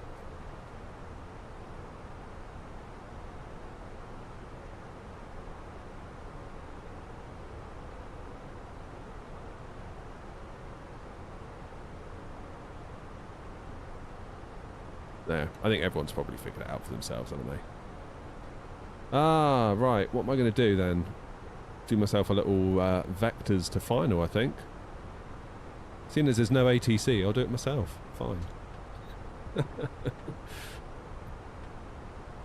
Don't worry. I'll sort it all out.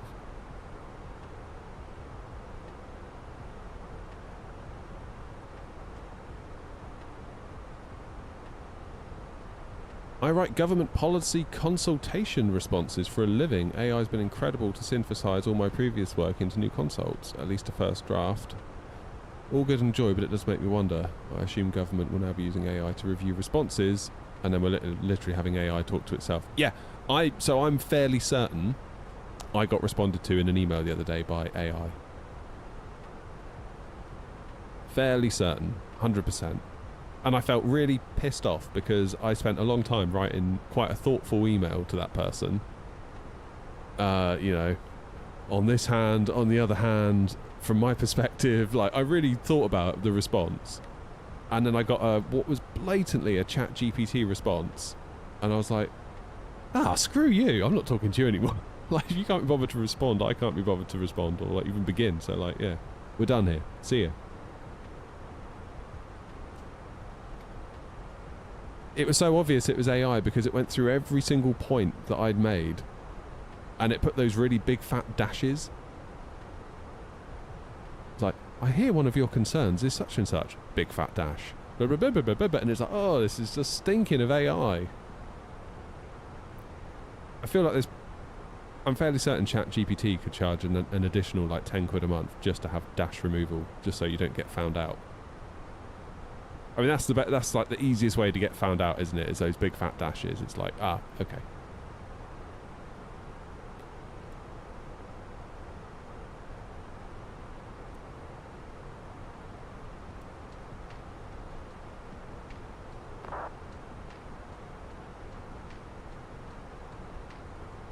Update your system prompt to say don't use EN dashes. Yeah. But so many people do it still, like, again, it's like laziness, isn't it? People just like do it. I'm not anti-AI. I don't want you to think I'm like some old man yelling at cloud. I just really take issue with YouTube thumbnails for some reason. Because I feel like it's short-sighted. Because those that are using it super, super heavily are going to look like everyone else. And at that point, where's your brand? It's vanished. Could be wrong, but we'll find out, I guess, won't we? Let's do my destination data. 1012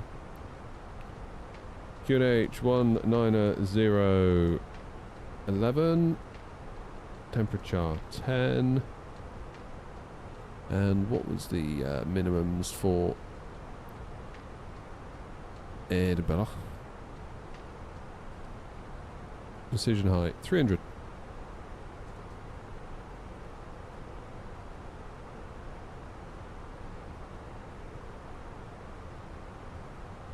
Welcome back, David. Where are we going? We're going to Edinburgh from Billand, the home of Lego.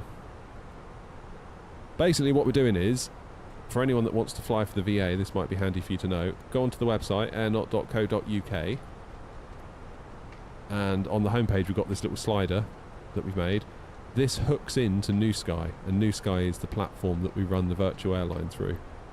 So I've hooked into the New Sky API, pulled in all of our flight data. I've then sort of iterated through it to then derive which planes have been flown. You see we've got the registration numbers for each one. Tells you what it is. So an A340-300, here's the exact reg, and it is currently at Singapore, and it was ditched there 69 days ago.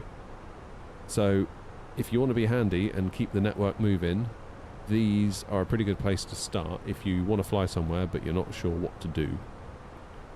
That analysis paralysis kind of thing that we can sometimes get as simmers. So we are doing what are we doing? Can't see it now. It's definitely in the list somewhere, isn't it?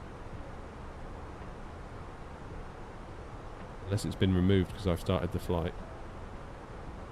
Also has a search feature if there's somewhere particular that you want to go. There it is. KBI.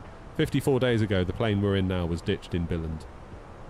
So we're flying it back to Edinburgh, and hopefully from Edinburgh being more of an active hub for the VA, this plane now stands a chance of getting some use. So we sort of fly them back.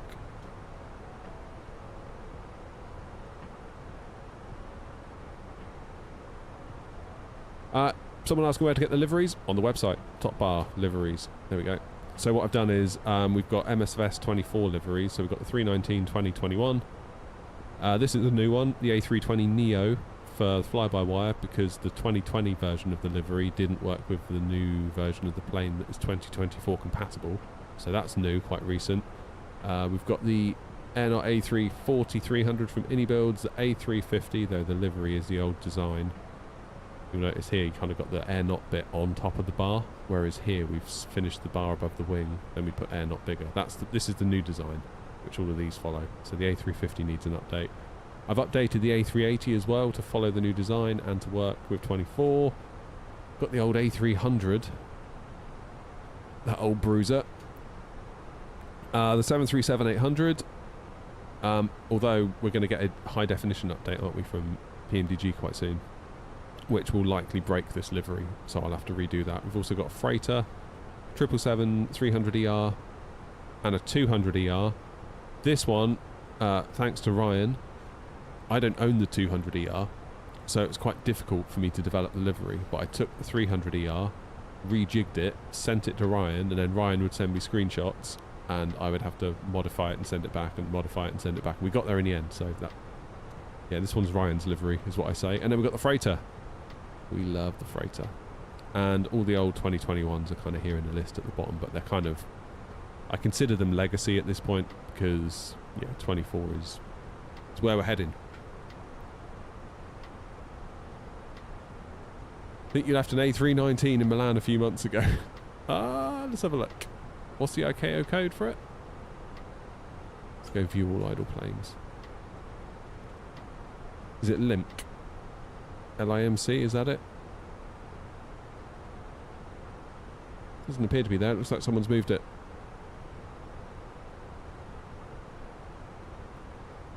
Yeah, Joseph, loss of identity is huge. Absolutely huge, I think, with AI. Are you making a livery for the A321-2 class? Yeah, we've got one. I don't know why it's not on the website. I might have removed it in my haste. I think what it is that we don't actually have anything on the VA for that, but I'll put it back.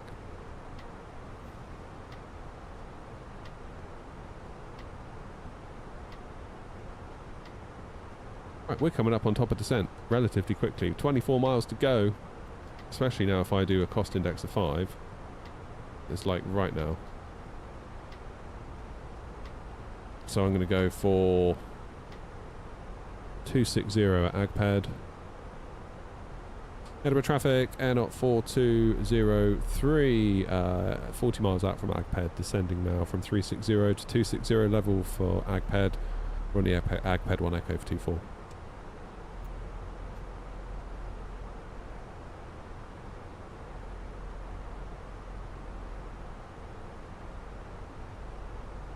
This is the legendary David Ryan is always talking about. Oh, be careful what you believe, Seb. Blimey.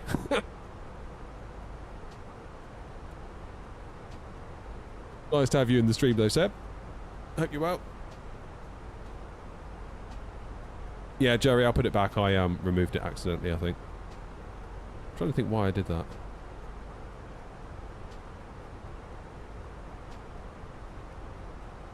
There was a reason, actually, looking back on it. Don't know. I'll put it back.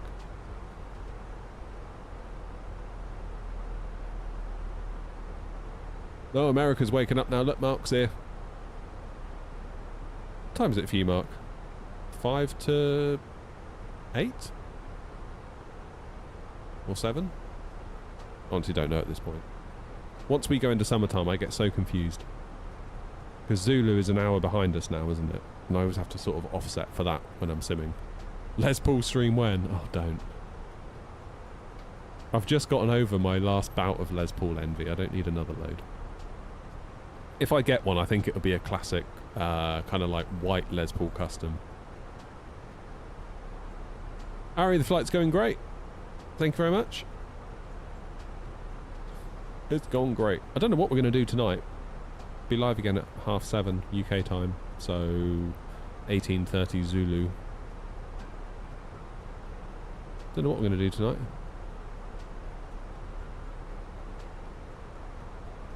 Feel like maybe... Is there any events on?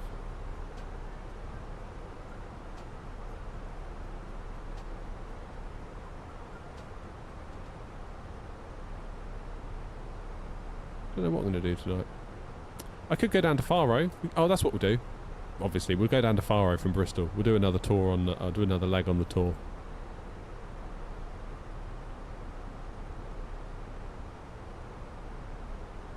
That'll make sense, right? My awards. Mastering Brizzle. Yeah, next leg is down to Faro, which is a good 900-mile run, so that'll be quite nice. That will get us there for... It's got to be a good couple of hours, right? It's got to be a good couple of hours in the air. Probably more, like 2:15.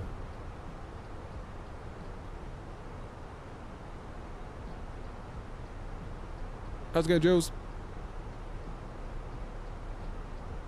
No immediate plans, Mark. Ah, where's my sim gone? There it is. Yeah, that's a plan. Bristol to Faro tonight. Faro's a great little airport as well, because we were saying earlier it's handcrafted, thanks to that update. We like that, we do.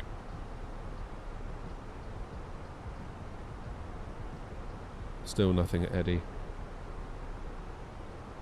Now, let's look at the arrivals. Okay, so I'm the only one arriving for a long time. We'll be fine. What about departures? There's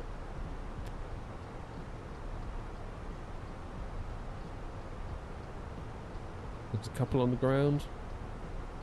It should actually be fairly chill looking at this. Sometimes it can get a bit ugly coming into Edinburgh, especially if you've got a bunch coming up from Heathrow or Gatwick, all various different places.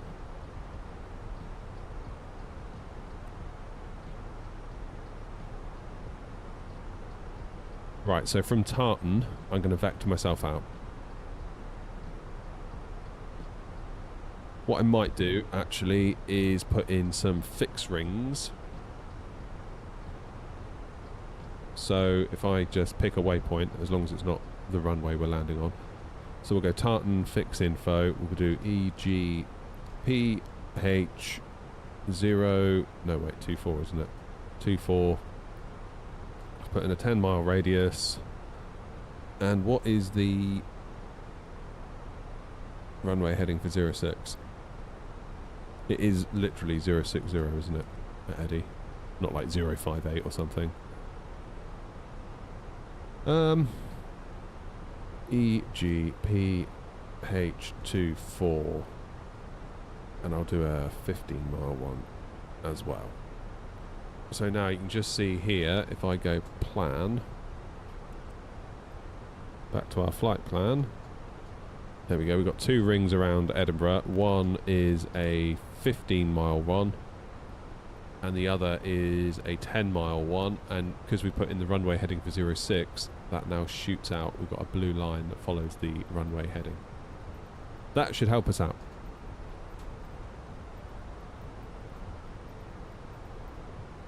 $2 hours 12 to Faro. Oh, that'll be okay. That'll be perfect. If we go live at 7:30, get gone. We should be there for about 10ish. That'll be a perfect little stream for me, that, for the evening. It's one thing I struggle with in the evening time is sometimes they run a bit late and I get tired. There comes a certain point in the night where I'm just ready for bed, to be honest. And if I'm live beyond that period of time, it's not pleasant to watch or to do. And not only that, if I was to say finish at 11, 11:15, half 11, I should go straight to bed. But then me and my wife are like, oh, we haven't seen each other tonight. Should we watch something on telly? It's like, yeah, okay, let's watch something on telly. Just something short, though. Yeah, okay, something short. And then we put on something that's like 50 minutes. And then, oh, we'll watch half of it. Yeah, okay. And then we get halfway into it. It's like, we might as well finish it. And then you end up going to bed at 1 o'clock. And then you wonder why you're knackered getting up at 7 the next day. It's not good. It's not good. I don't cope well if I don't get my sleep, it turns out.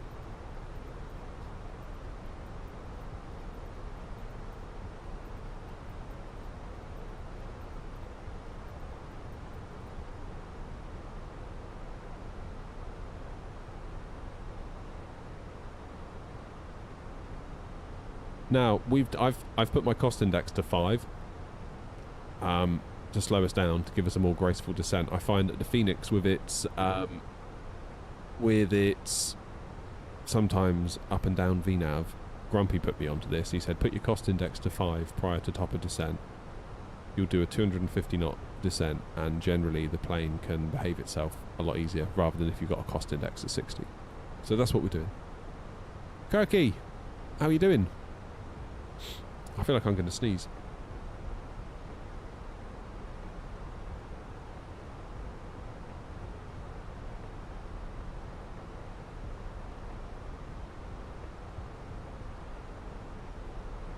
No, I'm not. Yes, I am.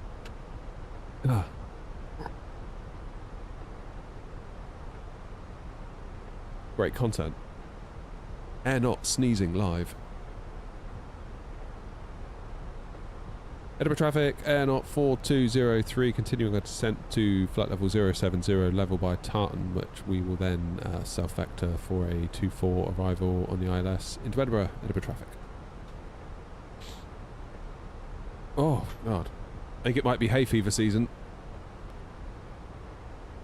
Done quite well to get to May. Normally I'm in a bit of a state before May, but then it has been not good weather here, so... It is not fun having hay fever. That I can tell you. Remember last year I forgot to take my medication and I cut the grass and I was like, oh no, what have I done?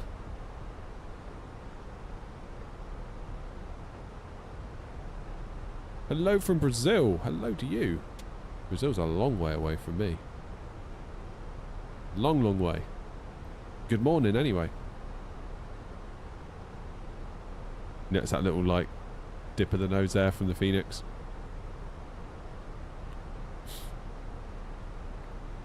Would it be fun to do a flight from the Balkan Coast Airport? For example, got an airport? Jules, like, any idea? In particular? It's always the eyes, Philip, isn't it? Yeah. And if you rub them, it's like... game over, isn't it? Like, don't rub your eyes. Don't rub your eyes.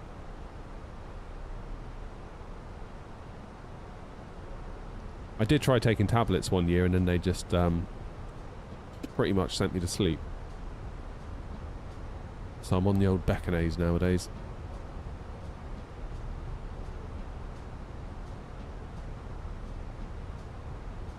Don't rub your eyes.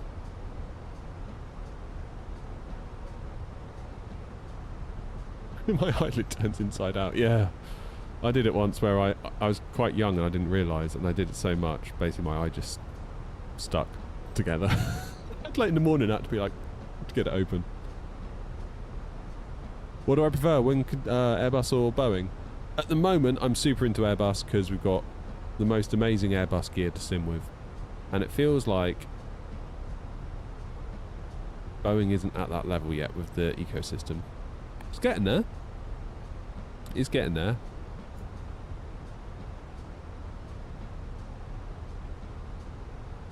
It feels like if you want to do Airbus, you are very well looked after on all fronts at the moment.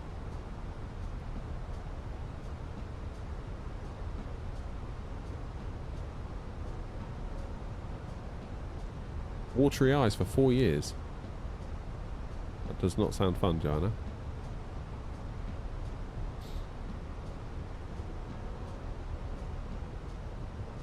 That does not sound fun. Good thing I lean towards Airbus then. Yeah, wow. You've got the Phoenix, you've got all the wing control gear, you've got the wing flex gear if that's your thing, you've got Moser with the AB9 that just, I mean, that's one of the greatest products I think I've ever used for flight sim. Like, it feels so much like a proper Airbus stick. It's like I'm back at Gatwick with Hanny, but I'm just sat in my shed, which is amazing.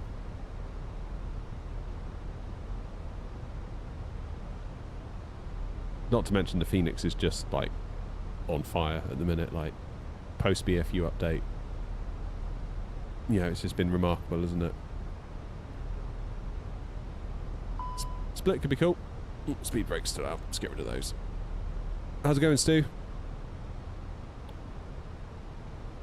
Which is your aircraft that you almost love?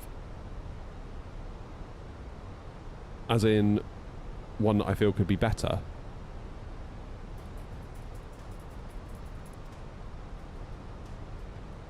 I feel like the A340-600, that has got so much potential to be one of the greatest planes in the sim. Because I feel like Tolis have nailed it with the flight model, with the systems. Of course they have, the Tolis, like, come on. I just feel like the sounds need to get a bit better. I feel like the 3D modelling needs to possibly start again, or be improved very, very significantly. But I'm willing to overlook stuff like the sounds and the 3D modelling not being quite where it should be because the thing flies so well. My priority is how does it hand fly. I'm not interested in too many gimmicks and cabins and this and that. I just like, give me a plane that flies nicely, like a Phoenix, like a PMDG. So yeah, Tolis is it's great to have them in the sim now. It really is.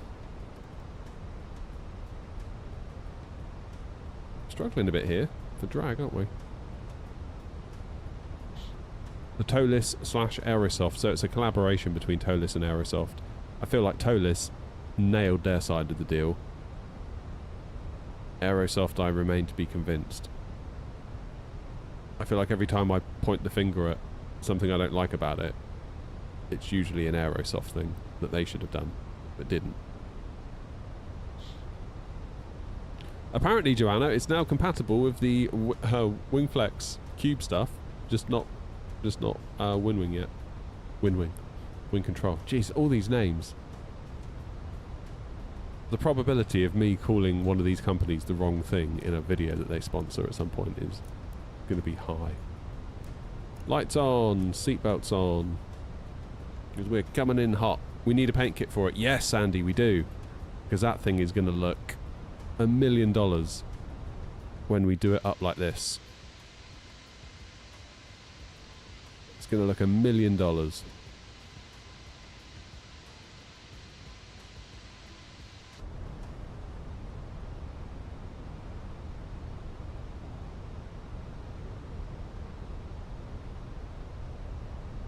So how are you? Is there any plane you want to fly and have never flown? In real life or in sim?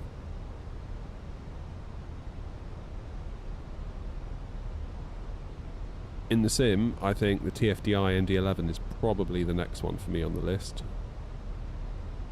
Unless PMDG beat them to it with a 747-400 cargo conversion. A330 as well. I feel like we need a non-default A330, and I feel like Tolis or Phoenix are the people to give it to us. Or at least they should be. Yes, I know speed brake's still out, but every time I put it away, you whinge again, don't you?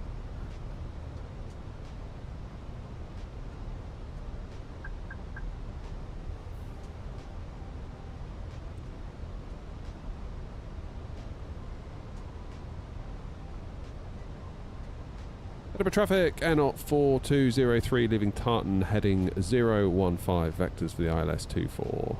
Edinburgh traffic.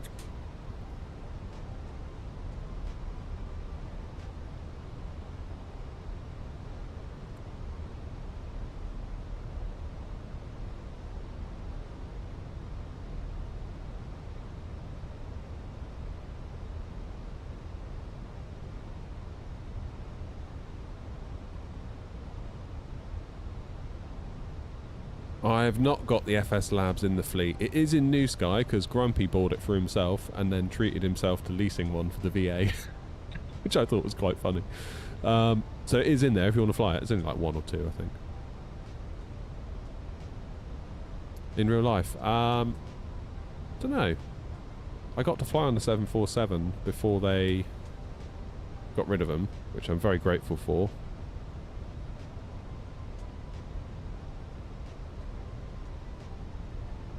Because otherwise I don't think we'd have managed to get on one.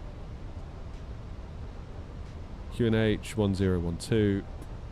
Let's do a quick double check for any ATC online. Know that what is going on here? Is that a streamer? It's got to be a streamer, right? Yeah, Jamie. Of course it is. I was going to say it. That's got Jamie written all over it, that. Not hearing a lot of Unicom calls from them, though. Maybe I'm too far away.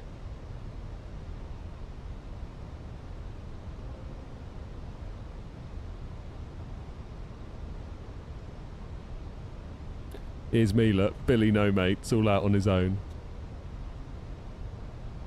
Don't worry. I'll do the repositioning. I'll sort it all out. Okay, Anglia speed 200 knots.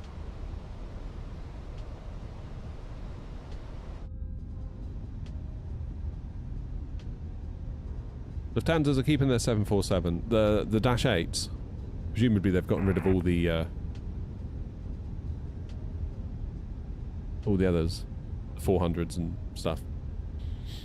Cabin crew must now be seated for landing. Thank you. Yeah, some freight ops would be good, wouldn't it?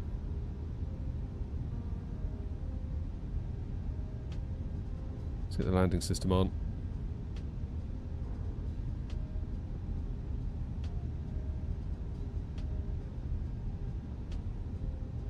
No, it's sad about the 400s going.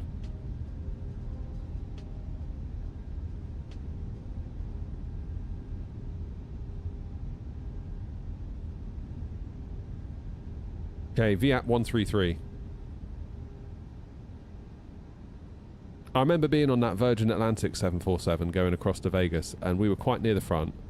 And I remember looking, sort of turning out of my seat and looking behind me thinking like, God, this is a long plane. And I know it's not the longest plane, but it just struck me that, like, this is a very long tube going very fast. And all of a sudden, you feel quite vulnerable.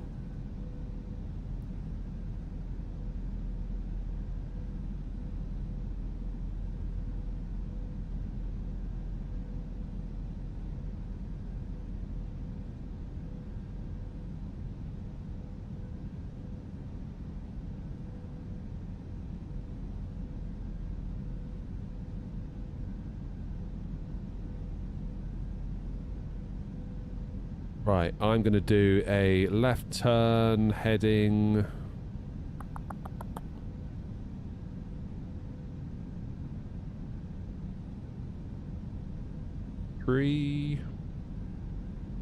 something degrees. I could just do a direct CI24, couldn't I?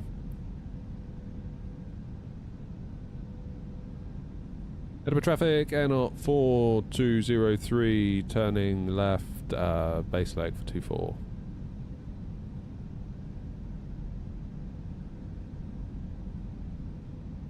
Keep it 200 knots for the minute.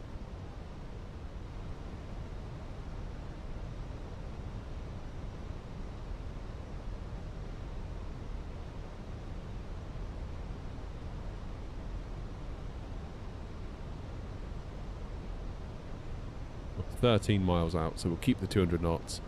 Make the turn, get down to 180, 160 till 5. Bosh it down on the ground, and then that'll be a good day out had by all. And then tonight we'll go to Faro from Bristol. Do you have a VA on New Sky? We do. We do.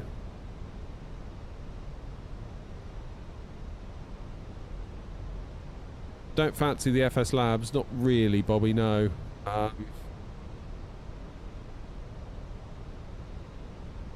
Feel like with all of that test.exe stuff, I would just rather not. Kind of taking a bit of a stance out of principle, I suppose. And also, Phoenix have really looked after us as a community, so I think I'll wait for their Neos and support them.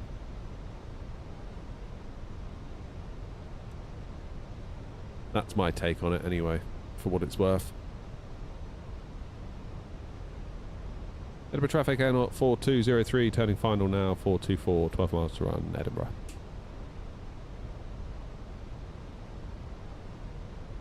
Yeah, so we're doing an evening stream tonight.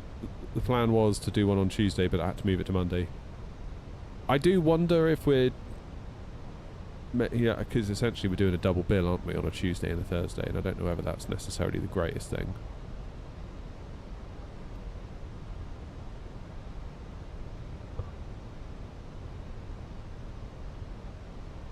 Speed 180 knots. Flaps 2! Oh, God.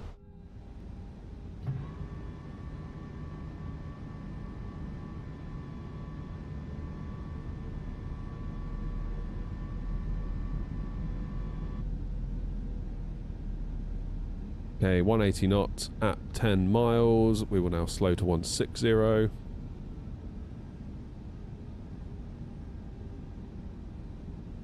Traffic out at 4003, 10 mile final, 24, slowing to 160, will maintain until 5 DME, Edinburgh.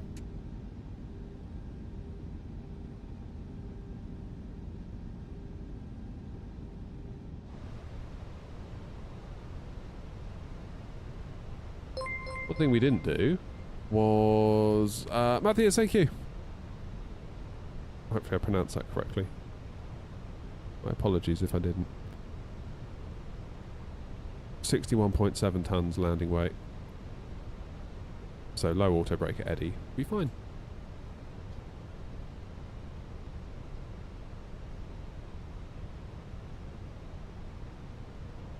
Right. Any weirdness on the rudders, okay, I'll say this now, is because my damper has fallen off my rudder pedals and they feel really weird without the damper. That's today's excuse. And that's it.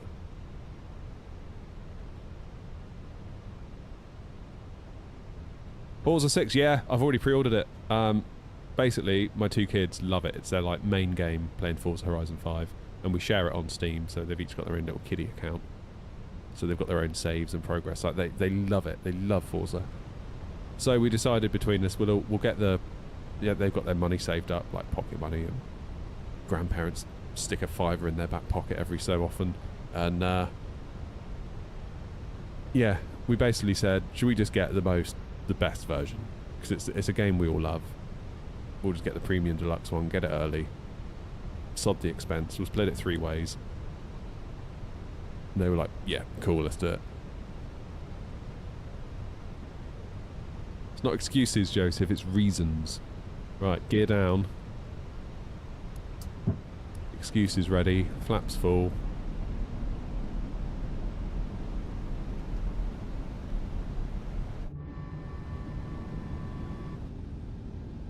Go around altitude, 3,000 feet is already in the box.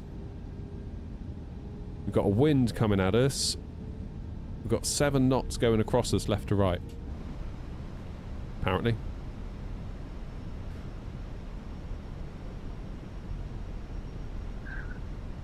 Go home, Philip, you're drunk. There will be another leg tonight at 7:30 PM UK time. You know what's... I'll land in bloody Faro at like 10:10 at night. Is it going to be a return leg? No! Leave me alone!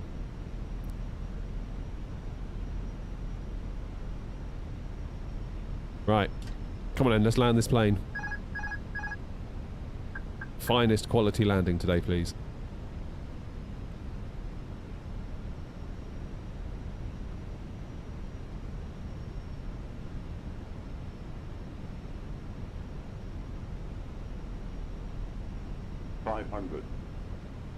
A bit of a sink there, but that's okay.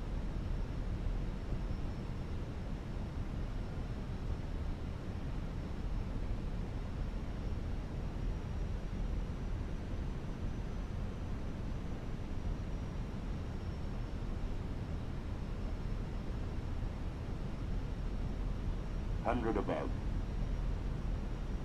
There is literally no one here. I must admit, I find it a bit weird. Edinburgh's usually busy. Continue. 100. 50. 40. 30. 20. Retard. Retard. 7. 5. Welcome to Edinburgh. Where's that right engine gone? There it goes. Damn. Thank God for the rudders. Lots of rudder, lots of rudder, lots of rudder. Lots of right rudder. It's funny how I've gotten used to losing a right engine on touchdown.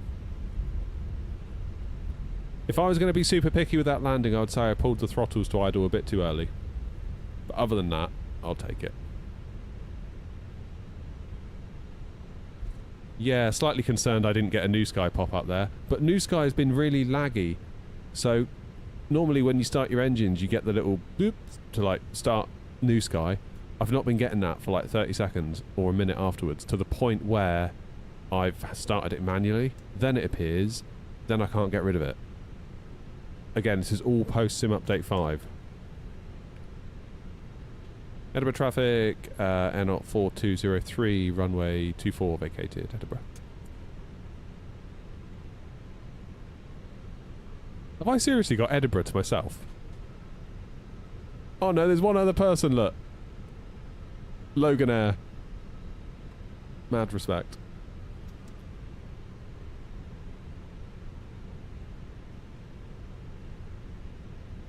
Edinburgh traffic, Airnaut 4203, taxiing to stand 1 via Alpha and Echo, Edinburgh. It was running a minute ago, Philip. Yeah, it's running, look. My flight's still going. It says we've landed. It's just being weird. Right, let's give it a bit of welly to get it moving. Yeah, it's like it's working. I think just like all the pop-ups and stuff, they're just being super delayed. And even when they appear, it's sometimes hard to get rid of them. Chalk it up to Sim Update 5 once more. I would.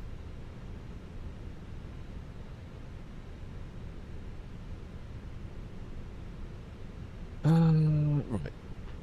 Clean up the wings, shall we? How you feeling, Grumpy? You feeling alright? You must have been bloody rough to not be simming yesterday.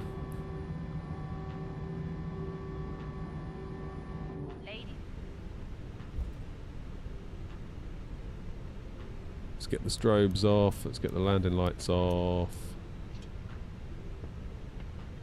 There's Logan Air getting ready to go. Look. That is Logan Air, isn't it? Don't know, to be honest. SU5 is the new GSX, yeah. I mean, I've got to have something. If it's not GSX, it's got to be the Sim. My rudder pedals are the new one.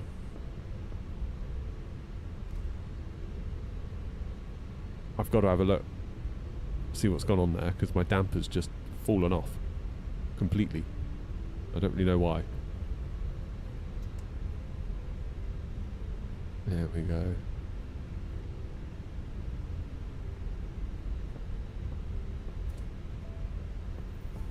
I've got to work on a video now, Philip, I'm afraid. And I'll show you what I'm going to do in a minute.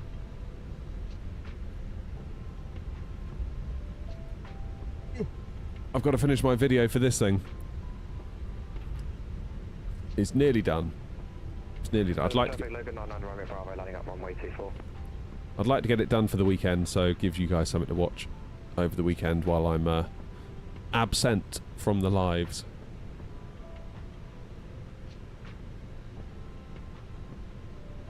That's kind of my strategy to breathe life into the channel over the weekends, is like, as soon as I leave on a Thursday, just try and give you something to watch over the weekend. Don't know how well that's going to work, but...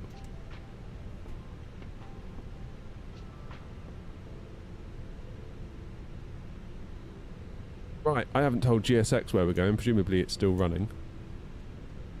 Yay, gate 1. No.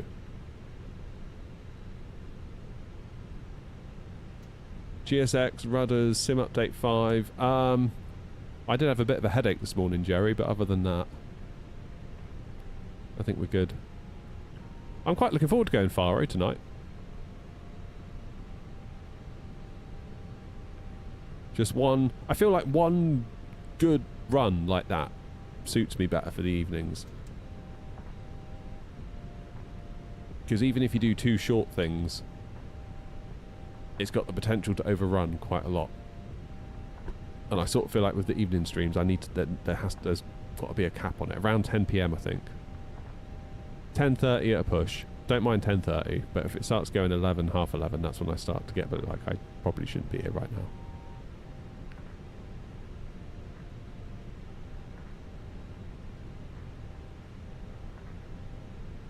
Right. 3. Come on, little left engine. Push us along. Keep pushing.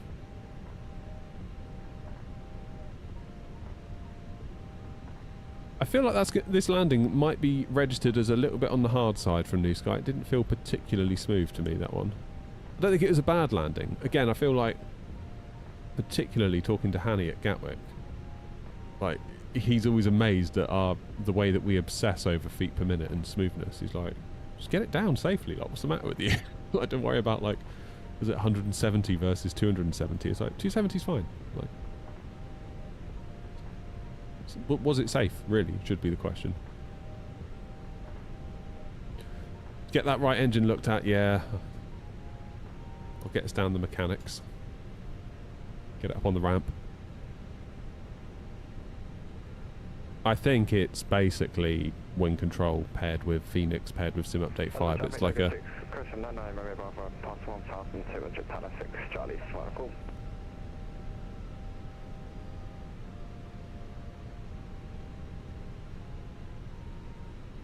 It's like a perfect storm, I think, of the plane, the hardware, the sim. I don't know who's going to fix it. Like, is it Phoenix's job? Is it Wing Control's job? Is it Asobo's job? It's got to be someone's job, but I don't really care as long as someone does fix it, hopefully, quite soon. Come on. Oh, that was close, wasn't it? That was close. That was damn close. William, I'm off now, mate. We've finished. We've landed. Didn't start the APU though, did I? Sit here a bit longer. I can't believe we've got Eddie all to ourselves. That's really weird. Feels a bit wrong. What's the overhead panel? It's from Wingflex. I say I feel a little bit conflicted with the review because, of course, we now know about wing controls overhead from FS Weekend, and I feel like now we know that, it's going to be a struggle to get anyone to buy anything else. Of course, wing control could turn out, theirs could be like problems in some way, there could be delays, that, you know, we don't know, it isn't out, but the fact that you know it's coming, it makes it very difficult to feel good about buying anything else, doesn't it? And I said that to Wingflex. I was like, you sure you want to send it? Because I'm not sure the content's going to do the best, to be honest. Because I feel like everyone's going to be like in the comments, no, I'm waiting for wing control. Not necessarily waiting to buy it, but waiting to see what it's like. Which you can sort of understand, right?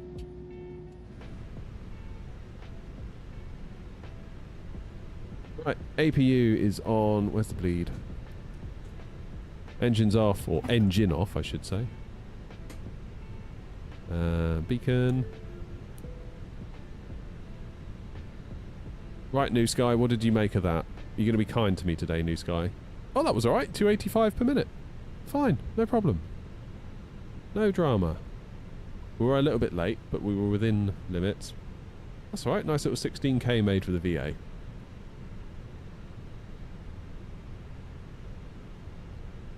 No idea how I'm going to mount that overhead. They're going to have to do some sort of Visa mount, aren't they? Or some. I imagine it'll be a Visa mount. Really, it's just a telly, isn't it? It can't be much heavier than a TV. So I guess just mount it high on a big sticky out arm thing. Just got to hope that you don't get like a wobble effect, like ding ding, you're like sort of wobbling every time you touch it.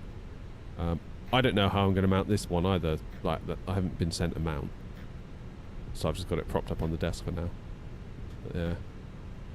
Back to the 10s indeed, Grumpy. Today's been alright. Today's been a bit of a change. It's been a bit of a return to form, you could argue. I think the big part of, and I know you're going to think I'm making excuses for the other day, and you might be right.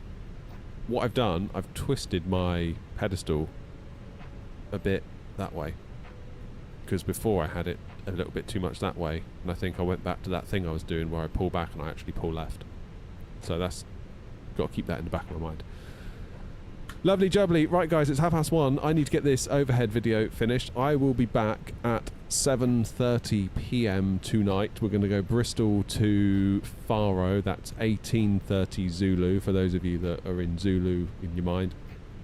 We're going to be continuing the Mastering Bristol tour. So we're going to do one leg out to Faro, then we can do another stream possibly next week where we fly it back to Bristol. Hopefully any of you who want to fly along can make it. That'd be really nice to see you. If not, no worries. And I will see you in approximately 6 hours. Don't go anywhere. See you in a bit, guys. Have a good afternoon. See you shortly. Diddley.